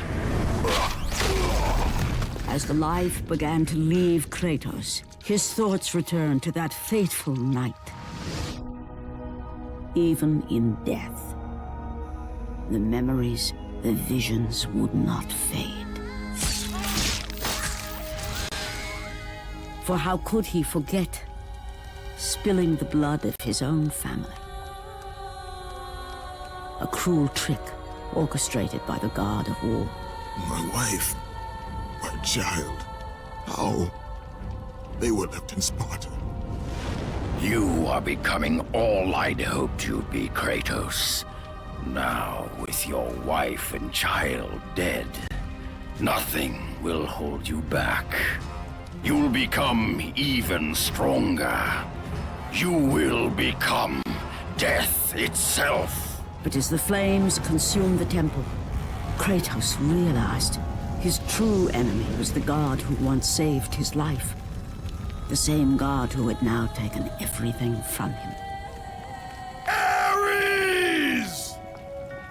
From this night forward, the mark of your terrible deed will be visible to all.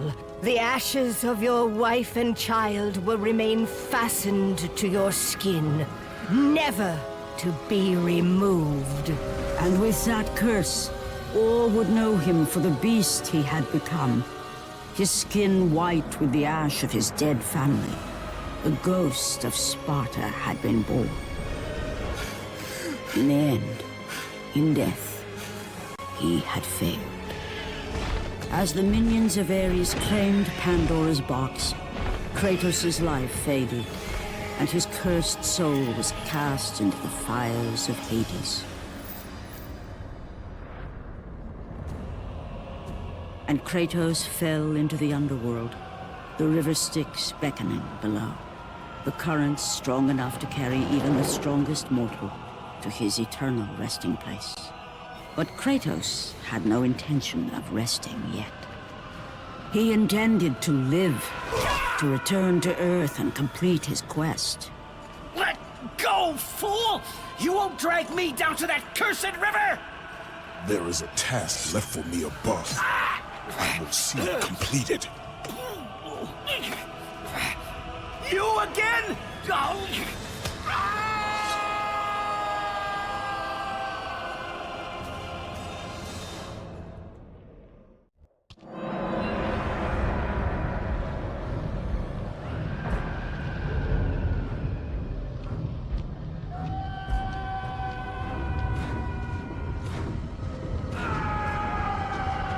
Yeah, pushing the box was just a fake out, but can you imagine actually having to push it all the way back?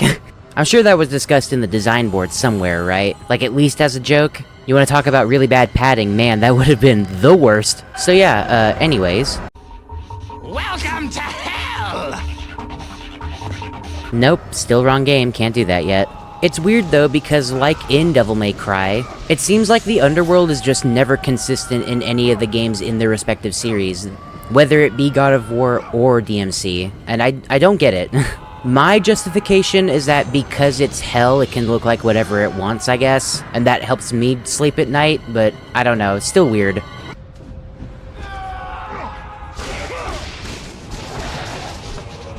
Oh yeah, so this is a thing. Now that we're at the end of the game, we're actually able to see the final variants for most of the enemies in the game. And they're all Hades variants. Now what actually sets them apart is pretty expected. Harder to kill, and they hit even harder. But there is one noteworthy thing about all of the Hades enemies.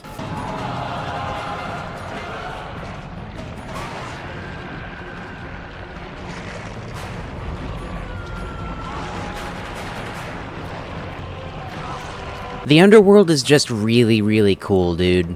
There's no puzzles in this area to speak of, which is a little lame, I guess.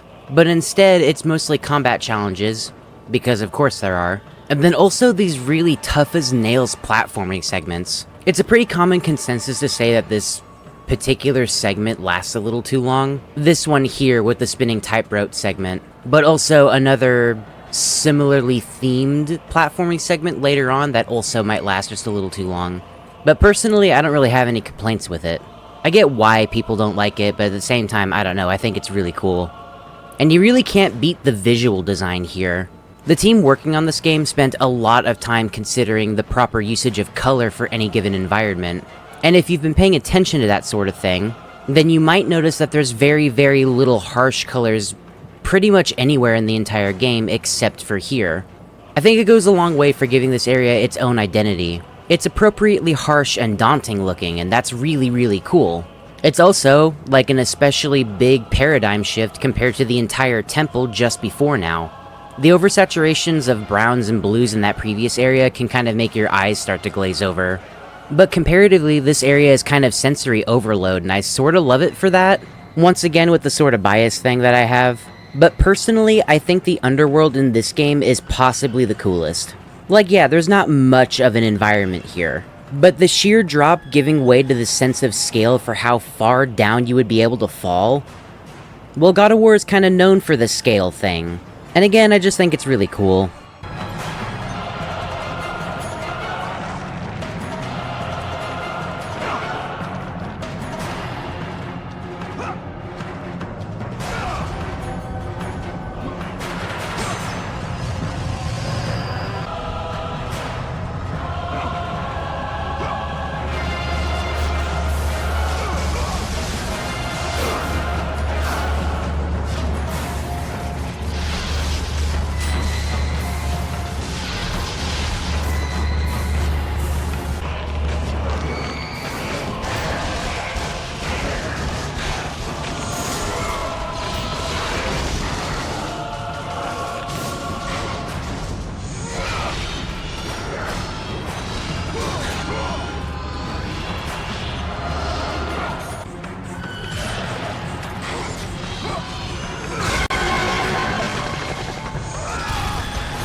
What? Since when has any enemy been able to stagger me out of Poseidon's rage? I've literally been losing my mind over this since it happened to me in this playthrough. The whole point of this magic is that it gives you iframes and does a bunch of damage. Why is it that literally only these enemies can stagger you out of it? It's so good that it becomes your starting magic in the following 2 games, and the rules still apply there. Things cannot hurt you when you turn it on. Why these guys? I know this isn't a giant revelation if you've never played this game before or if you're not familiar with this game very much. But for me, this is ridiculous. Why? Just tell me why.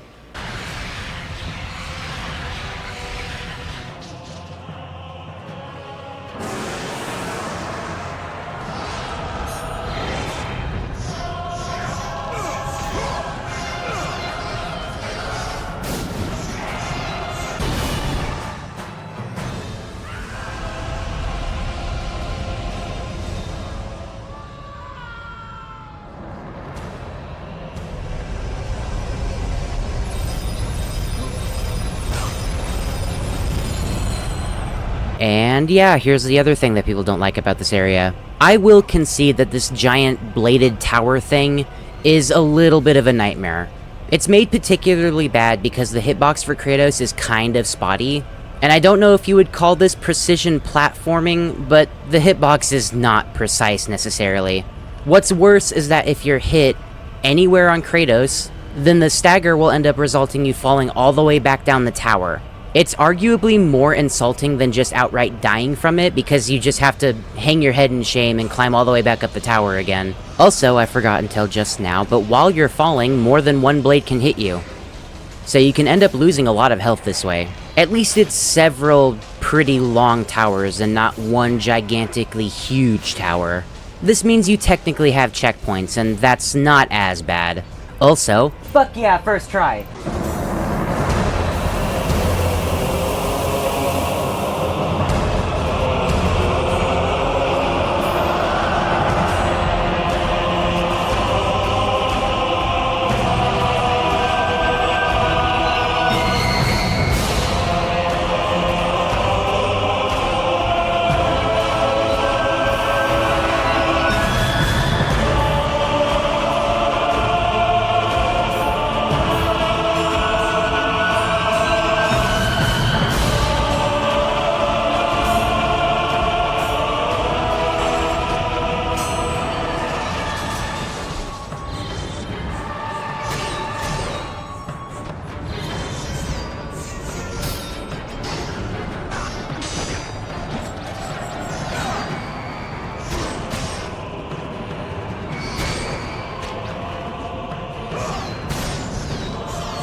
Kratos, and not a moment too soon.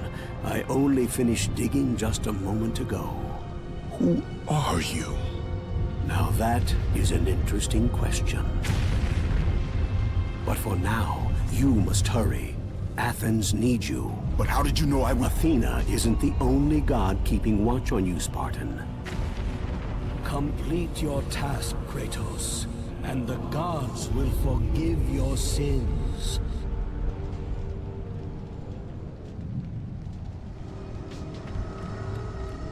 Oh, well, thanks, Dad. Hey, look, we're finally back in Athens. And it is looking a lot worse than when we saw it last.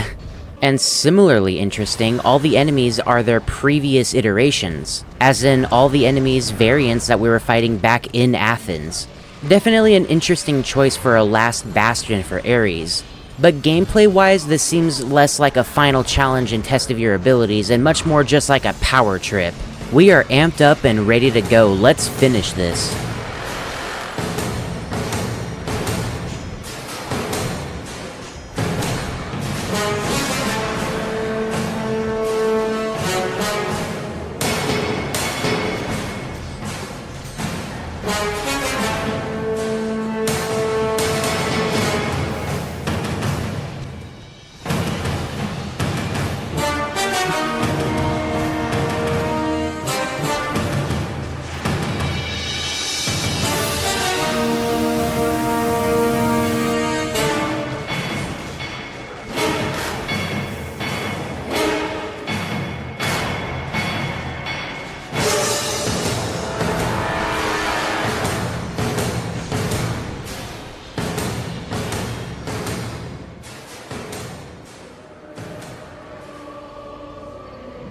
Kratos. Return, but too late. Ares has taken Athens. There is no more hope. No hope.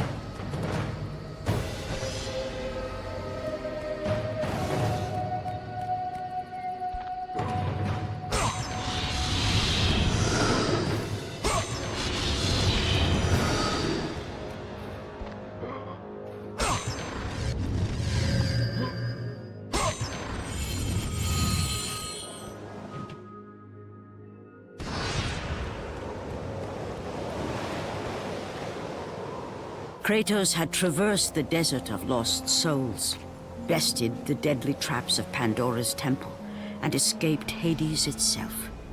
There was but one task left. Zeus! Do you see now what your son can do? You cast your favor on Athena, but her city lies in ruins before me. And now, even Pandora's box is mine! Would you have me use it against Olympus itself? Kratos, returned even from the underworld. Is this the best you can do, father? You send a broken mortal to defeat me, the god of war?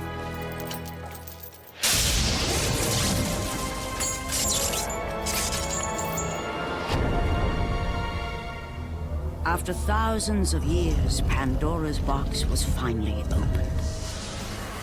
The power of the gods unleashed.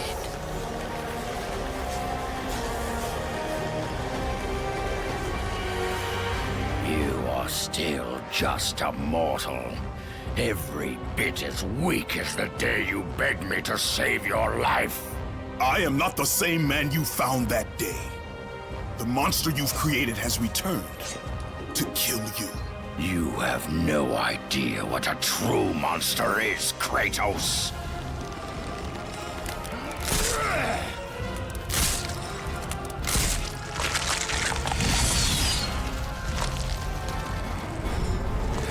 Your final lesson is at hand. Prepare to join your family, Spartan!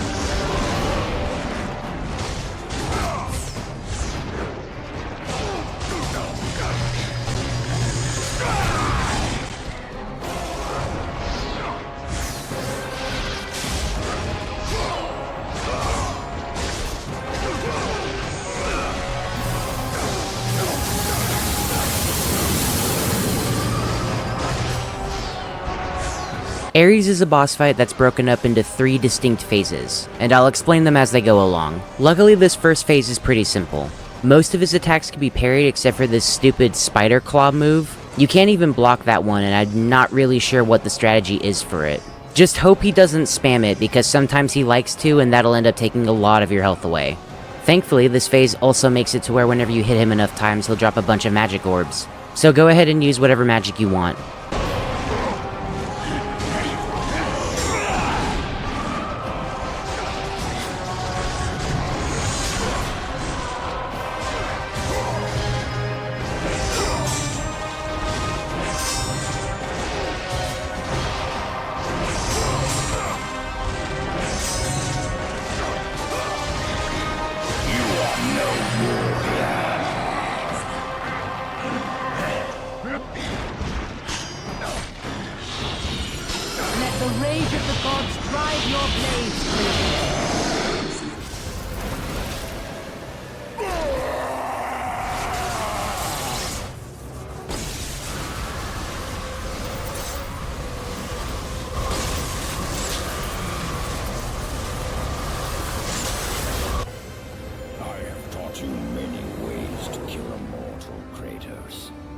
Flesh that burns, bones that break. But to break a man's spirit is to truly destroy him. Do you recognize this place, Spartan? The location of your greatest failure? Perhaps there is a chance you can undo the deeds of the past. The nightmares that had haunted Kratos for the past 10 years had now taken form and substance. His past stood before him.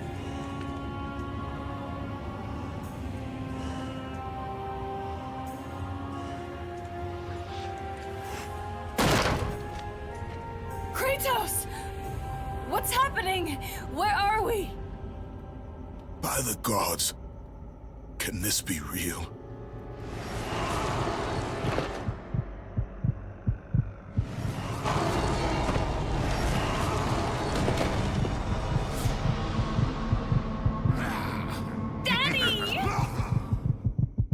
Ares! There is nothing you can put in my way to stop me! I will save my family!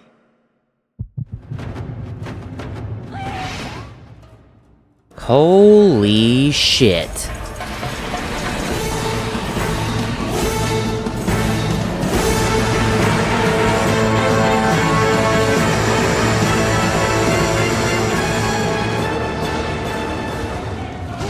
Phase 2 of the Ares boss fight now, and things are already starting to get a lot harder. These Kratos clones are going to be slowly hobbling their way towards your family. If they end up hitting them, then obviously it's going to start draining their health.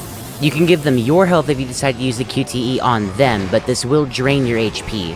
As the fight continues on, you're also going to see more of these Kratos clones carrying different weapons. It'll start out with these droves of Kratos just using the Blades of Chaos, but you'll start to see ones using the Blades of Artemis, and they hit really hard. There's even a handful using Zeus's Fury on that floating platform. This is a legitimate endurance battle, one where you have to manage your health as a resource.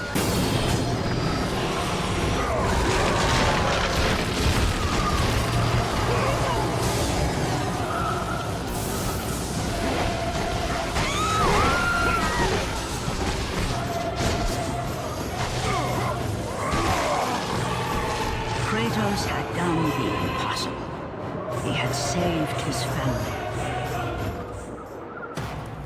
Kratos, please take us home! Do you see, God of War? You took them once, but you'll never have them again! You cannot save them, Kratos. You gave them up in your quest for ultimate power. There is a price to pay for everything you gain. Not that price. I didn't want them to die. No price is too high for what I offered, and you rejected me. A god! Now, you will have no power, no magic. All that is left for you is death! Oh, not again. You should have joined me, Kratos. You should have been stronger. By the gods. The battle was not over. The gods, it seemed, had a final gift for Kratos. I still have allies in Olympus, Ares. Now, you will see how strong I am.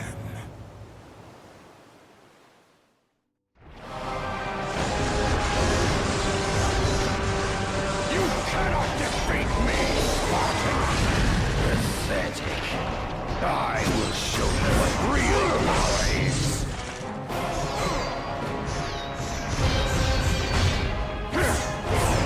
Beg for your life, mortal! Phase 3, and it's the hardest one. Important thing to note right off the bat. We don't have any of our original abilities. No magic, no sub-weapons, no Blades of Chaos, and no Wrath of the Gods. I have a couple of problems with this fight, but thematically it is really cool. Our main method of defense is just to use the giant stone sword, the big stone bridge thing that I was mentioning way back when. It's a weapon now, and thematically it's really cool. If you're one of the 5 people that actually like using the Blade of Artemis, then I have good news for you. It shares almost entirely the same moveset as the Blade. Some of the animations are switched around a little bit, but functionally they are the same. The sort of elephant in the room that I'll address right now is obviously the health bar. Let me start off by saying that this is the only time I've seen a game use a sort of tug-of-war health bar. Basically every time you land a hit, it heals you, but every time Ares lands a hit, it heals him. Naturally, some of his moves hit really hard, and this can undo a good bit of your progress. Specifically, the stupid spider leg move. He still has that for some reason. This is once again I wish more games had as a final boss fight mechanic, because it's a really good idea to just make the push and pull of a fight a legitimate push and pull mechanically. I have tiny issues here and there just with how the entire fight goes. Personally, I died on every single one of the phases at least once, but this one absolutely got a lot of game overs for me. And while I have problems with it, it is a really good fight, and a perfect send-off for the first game. I'm done with talking, man. Let's finally get this finished.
Remember, Kratos, it was I who saved you in your time of greatest need.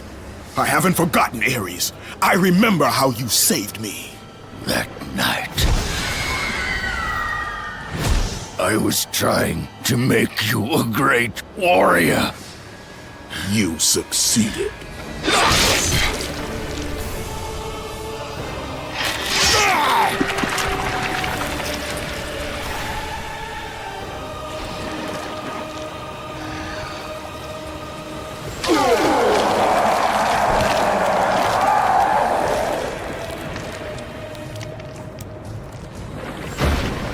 Kratos had done me impossible.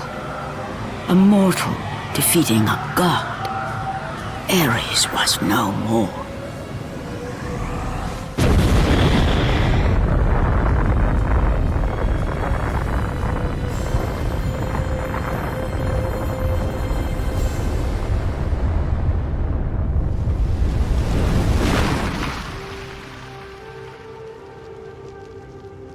The city had been saved and would thrive again.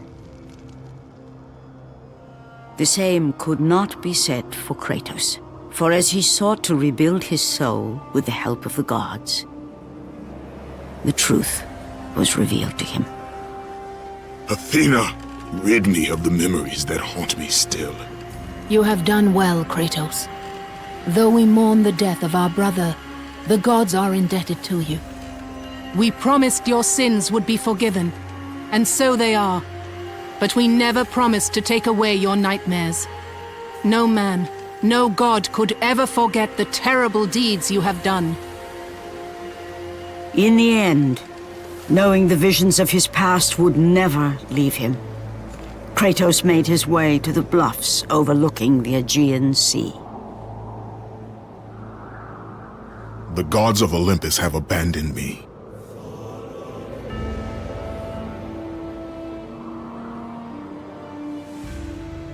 Now there is no hope. And Kratos cast himself from the highest mountain in all of Greece. After 10 years of suffering, 10 years of endless nightmares, it would finally come to an end. Death would be his escape from madness.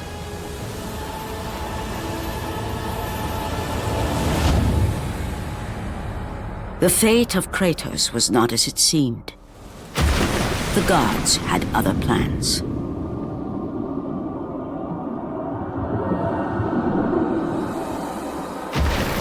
Borne aloft like a feather, Kratos found himself risen from the sea and placed on solid earth. You will not die this day, Kratos. The gods cannot allow one who has performed such service to perish by his own hand. Ares' tactics were brutal. His path of destruction had to be stopped. But now there is an empty throne in Olympus, and a new god of war is needed. Take these stairs, Kratos. They lead to your ultimate reward.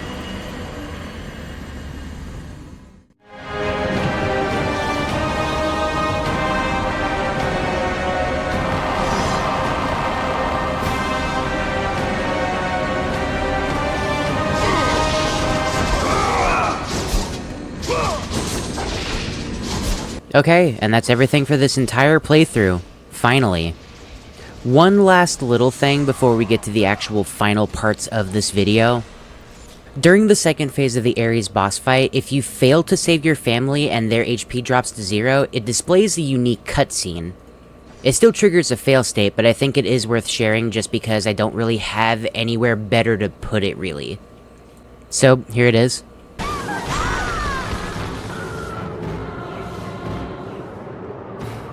couldn't stop them. They were too strong.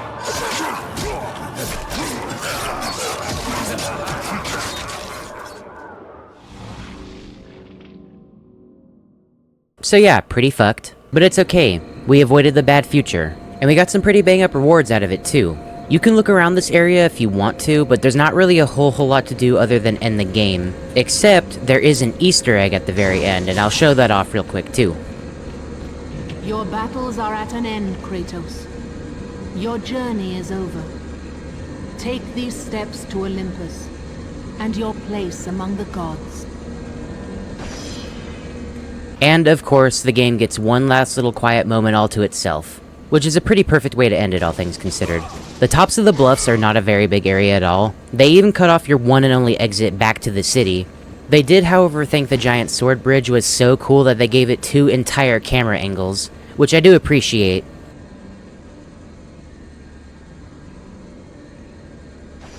But now that everything's all said and done, let's finally wrap this up.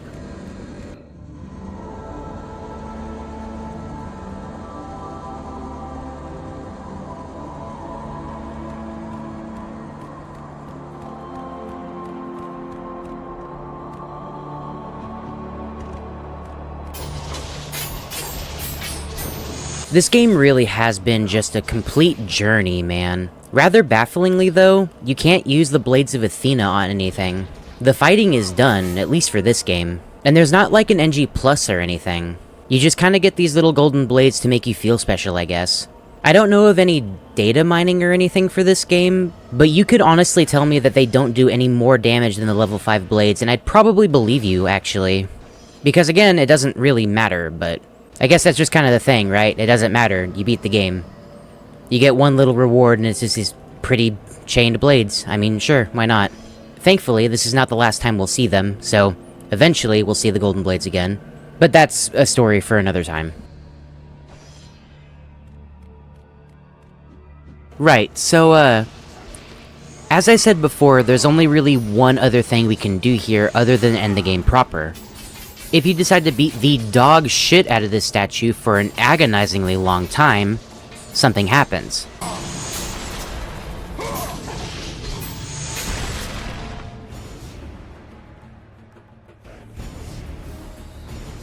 What kind of weirdo fucking ARG shit is this? Well, you see, this is actually a phone number. If you decide to call it, then you'll end up getting an automated message from Kratos, basically congratulating you on completing the game and finding the Easter egg.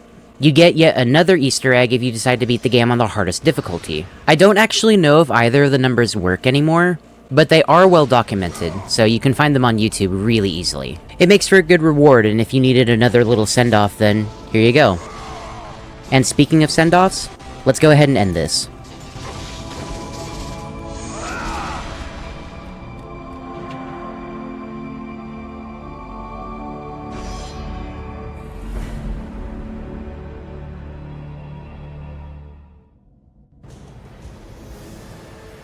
from that point forward.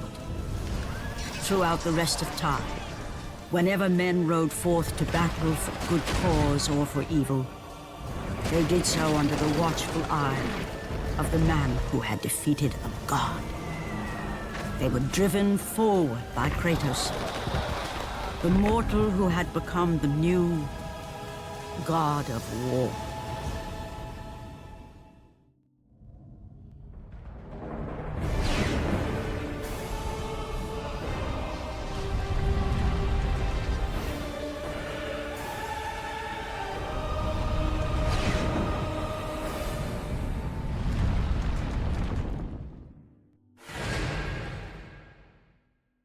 Yeah, maybe some other time.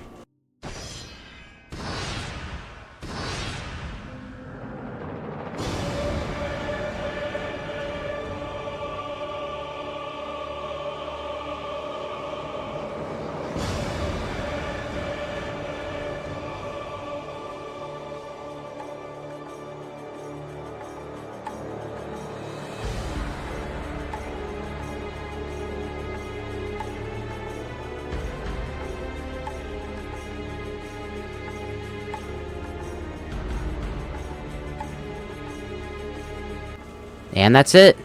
That's everything. Well, for this playthrough anyway. I know it might be a little bit late for this, but we do have a cheat code segment in this game. I just didn't end up using it because, more so than most games I played whenever I was a kid, I feel like it would absolutely break the pacing and the actual enjoyment of the game. That, and then also, I don't have any footage of it, and both of those reasons are because I don't have a second controller. Which I know sounds like a really weird sentence to just throw out there, but long story short, you need to input a certain code that you can find online now. And either in the pause menu or on the main menu, if you input this same code on the second controller, then it'll give you maxed out magic, or unlocked all the extras respectively. Weirdly, the unlocking and maxing out magic one doesn't give you maxed out health or magic, as in the bar stats obviously. You still have to go out and find those, but even still, I'm sure it makes God mode just like a breeze to go through. Secondly, there's actually a lot of unlocks in the game depending on what you complete. When you beat the game for the first time, you'll get access to things like dev commentaries for certain parts of the game. Obviously, you unlock the hardest difficulty. The game showed that off already. But you also get access to something called the Challenge of the Gods. This is a set of 10 challenges, the objectives of which the game specifically asks you to do under a time limit.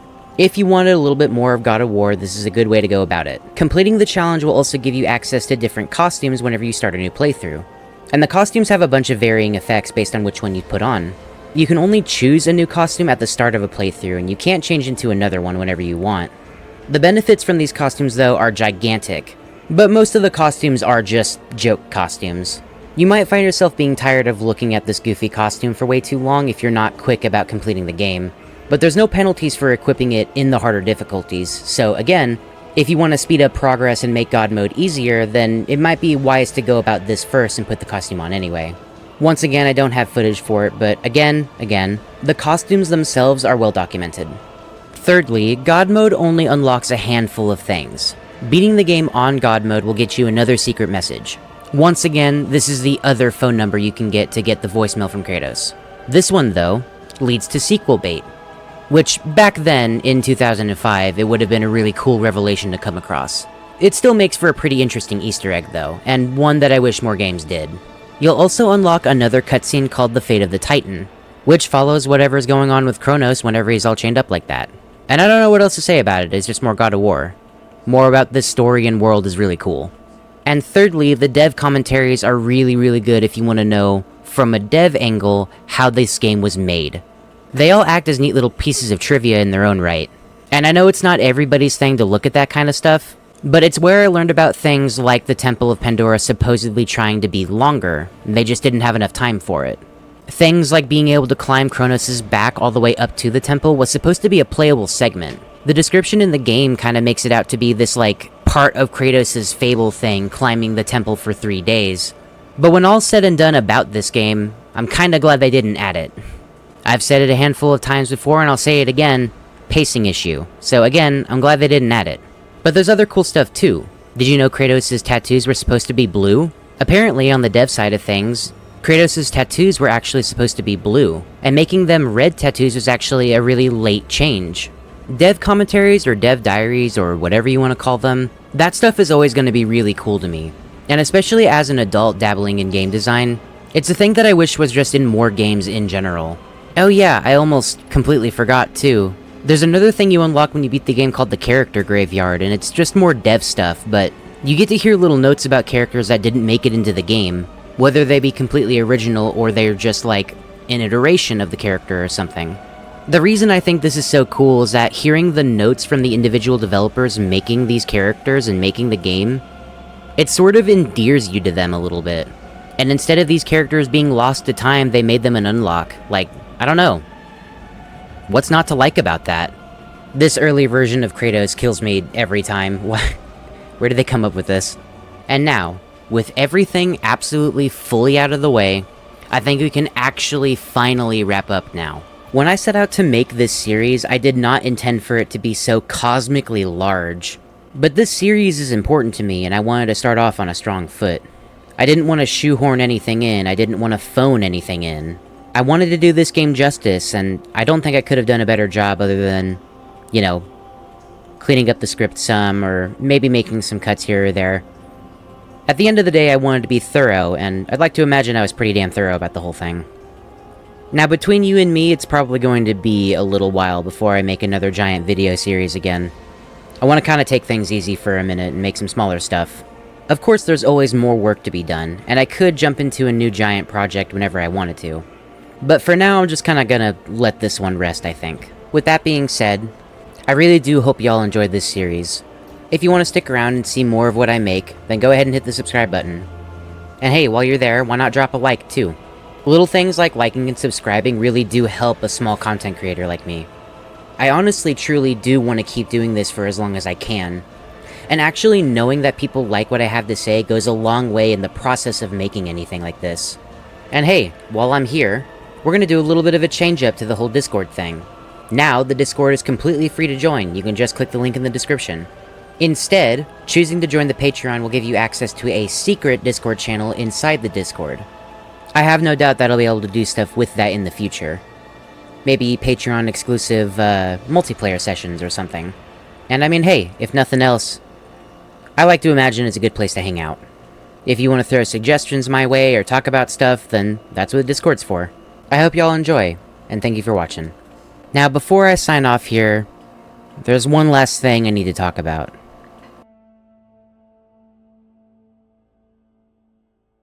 I need to forewarn something before I start this last part here. The Rose-Tinted Looking Glass series is something that's important to me. All in all, it's about reliving my memories of games that I played whenever I was growing up. Reliving those memories and going back as an adult to, you know, maybe recontextualize them or simply just reliving them for the sake of it.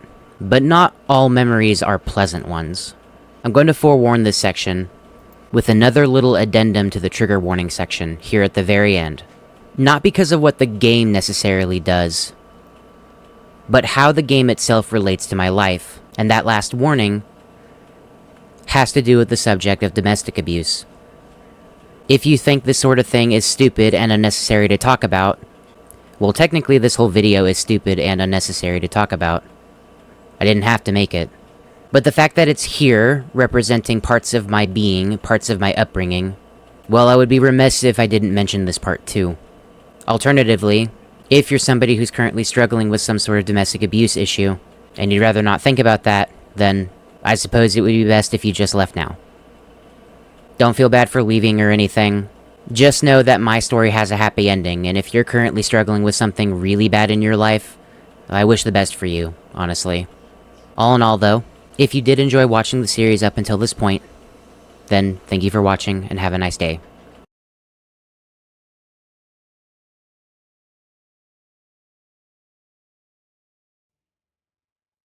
God of War was one of those games that kind of just showed up one day for me. A PlayStation 2 console has always been in my household even before I was born. And when I finally had enough sentience to actually play video games and remember them, well, God of War was one of the first. And the only other person who might have liked the game more than me was probably my dad. If you knew him personally, then you'd probably agree with me that he was not a very good person. I say was not because I want to preface this whole thing real quick by just saying that what happened is history, and as I said before, my story has a happy ending. Despite all the things that I'm going to mention or allude to, we still talk, pleasantly. We catch up every now and again, and my outlook as to how I see him is fundamentally different from how it was back then. The truth is that even now, I see a lot of Kratos in my dad. And if you know anything about this character, you might understand pretty immediately that that's kind of a huge red flag. Like, yeah, no, he didn't go on any bloody rampages or anything. But he wasn't exactly a model father either. I'm fortunate enough to only have the length of the abuse be simply more physical and mental. It didn't get any worse than that. But it's certainly no way to raise a child. Even as somebody who doesn't have any kids, I don't think that's how anybody should be raising their kids. The reason I'm sort of being vague around the whole thing is because I don't want my dad to be incriminated or something in some way. I know that there's going to be a good number of people who watch this that might get something of a knee-jerk reaction to anything that I allude to. But the truth is that I don't want anything out of him anymore other than to be better. And truthfully speaking, he has been being better. He's been working on himself for I don't even know how long after my parents divorced. It's weirdly sobering too, because like, seeing how the Norse saga of games go, with them preaching being a better person and making up for your mistakes or just trying not to make the same mistakes as you did before, it's weird to me.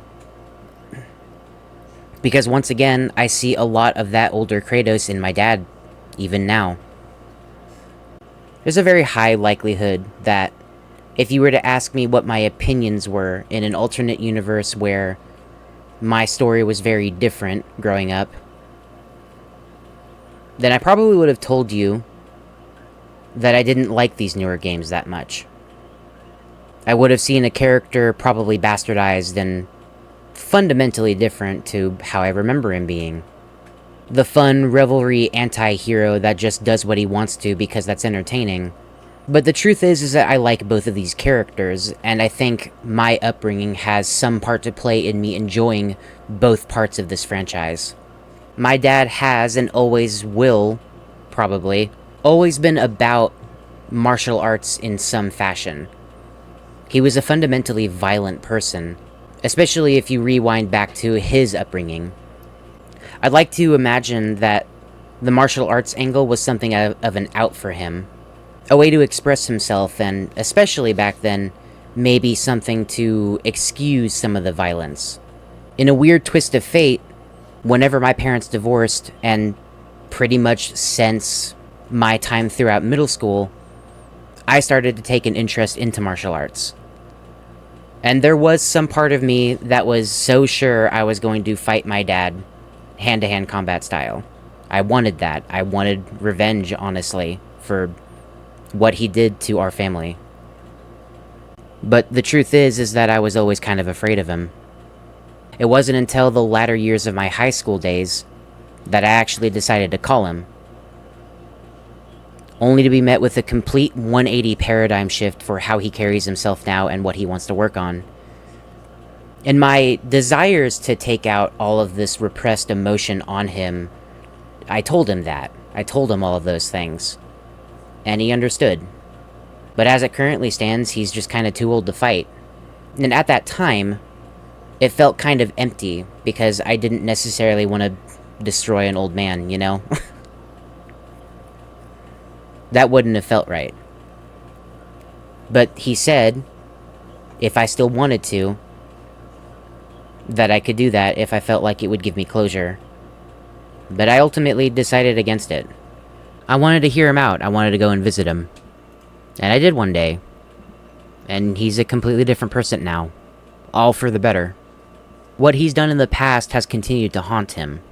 That sort of thing, those sort of things, you don't just let go. It's sort of the fact that he even feels remorse for this whole time frame in our lives that does give me hope that he is fixing himself. And as it currently stands, he's a lot better off. I'll be completely honest, The two Norse games in this series brought me to tears a good handful of times, both because they were impeccably acted and animated, but also, well, I don't think I really need to tell you why at this point. Relationships will always be a two-way road, and fixing a relationship needs to be a reciprocated process for both parties. I'm glad then that we both decided to sort of heal from the whole thing. I feel a lot more on an even playing field with my dad, just because we're both dudes trying to figure out how to best go about life now. We're both trying to build ourselves up, we're both trying to figure out how to go about life, what steps to take, and most importantly, how to better ourselves. I've moved on from all the trauma and pain in my own life. And if you are going through a similar experience, whether it be better or worse or about the same, then I hope you can find some sort of closure in your own story. Hopefully it's healthy for you. Whatever form it may take, I hope it really does work out for you. Thanks for hearing me out, and thank you for watching.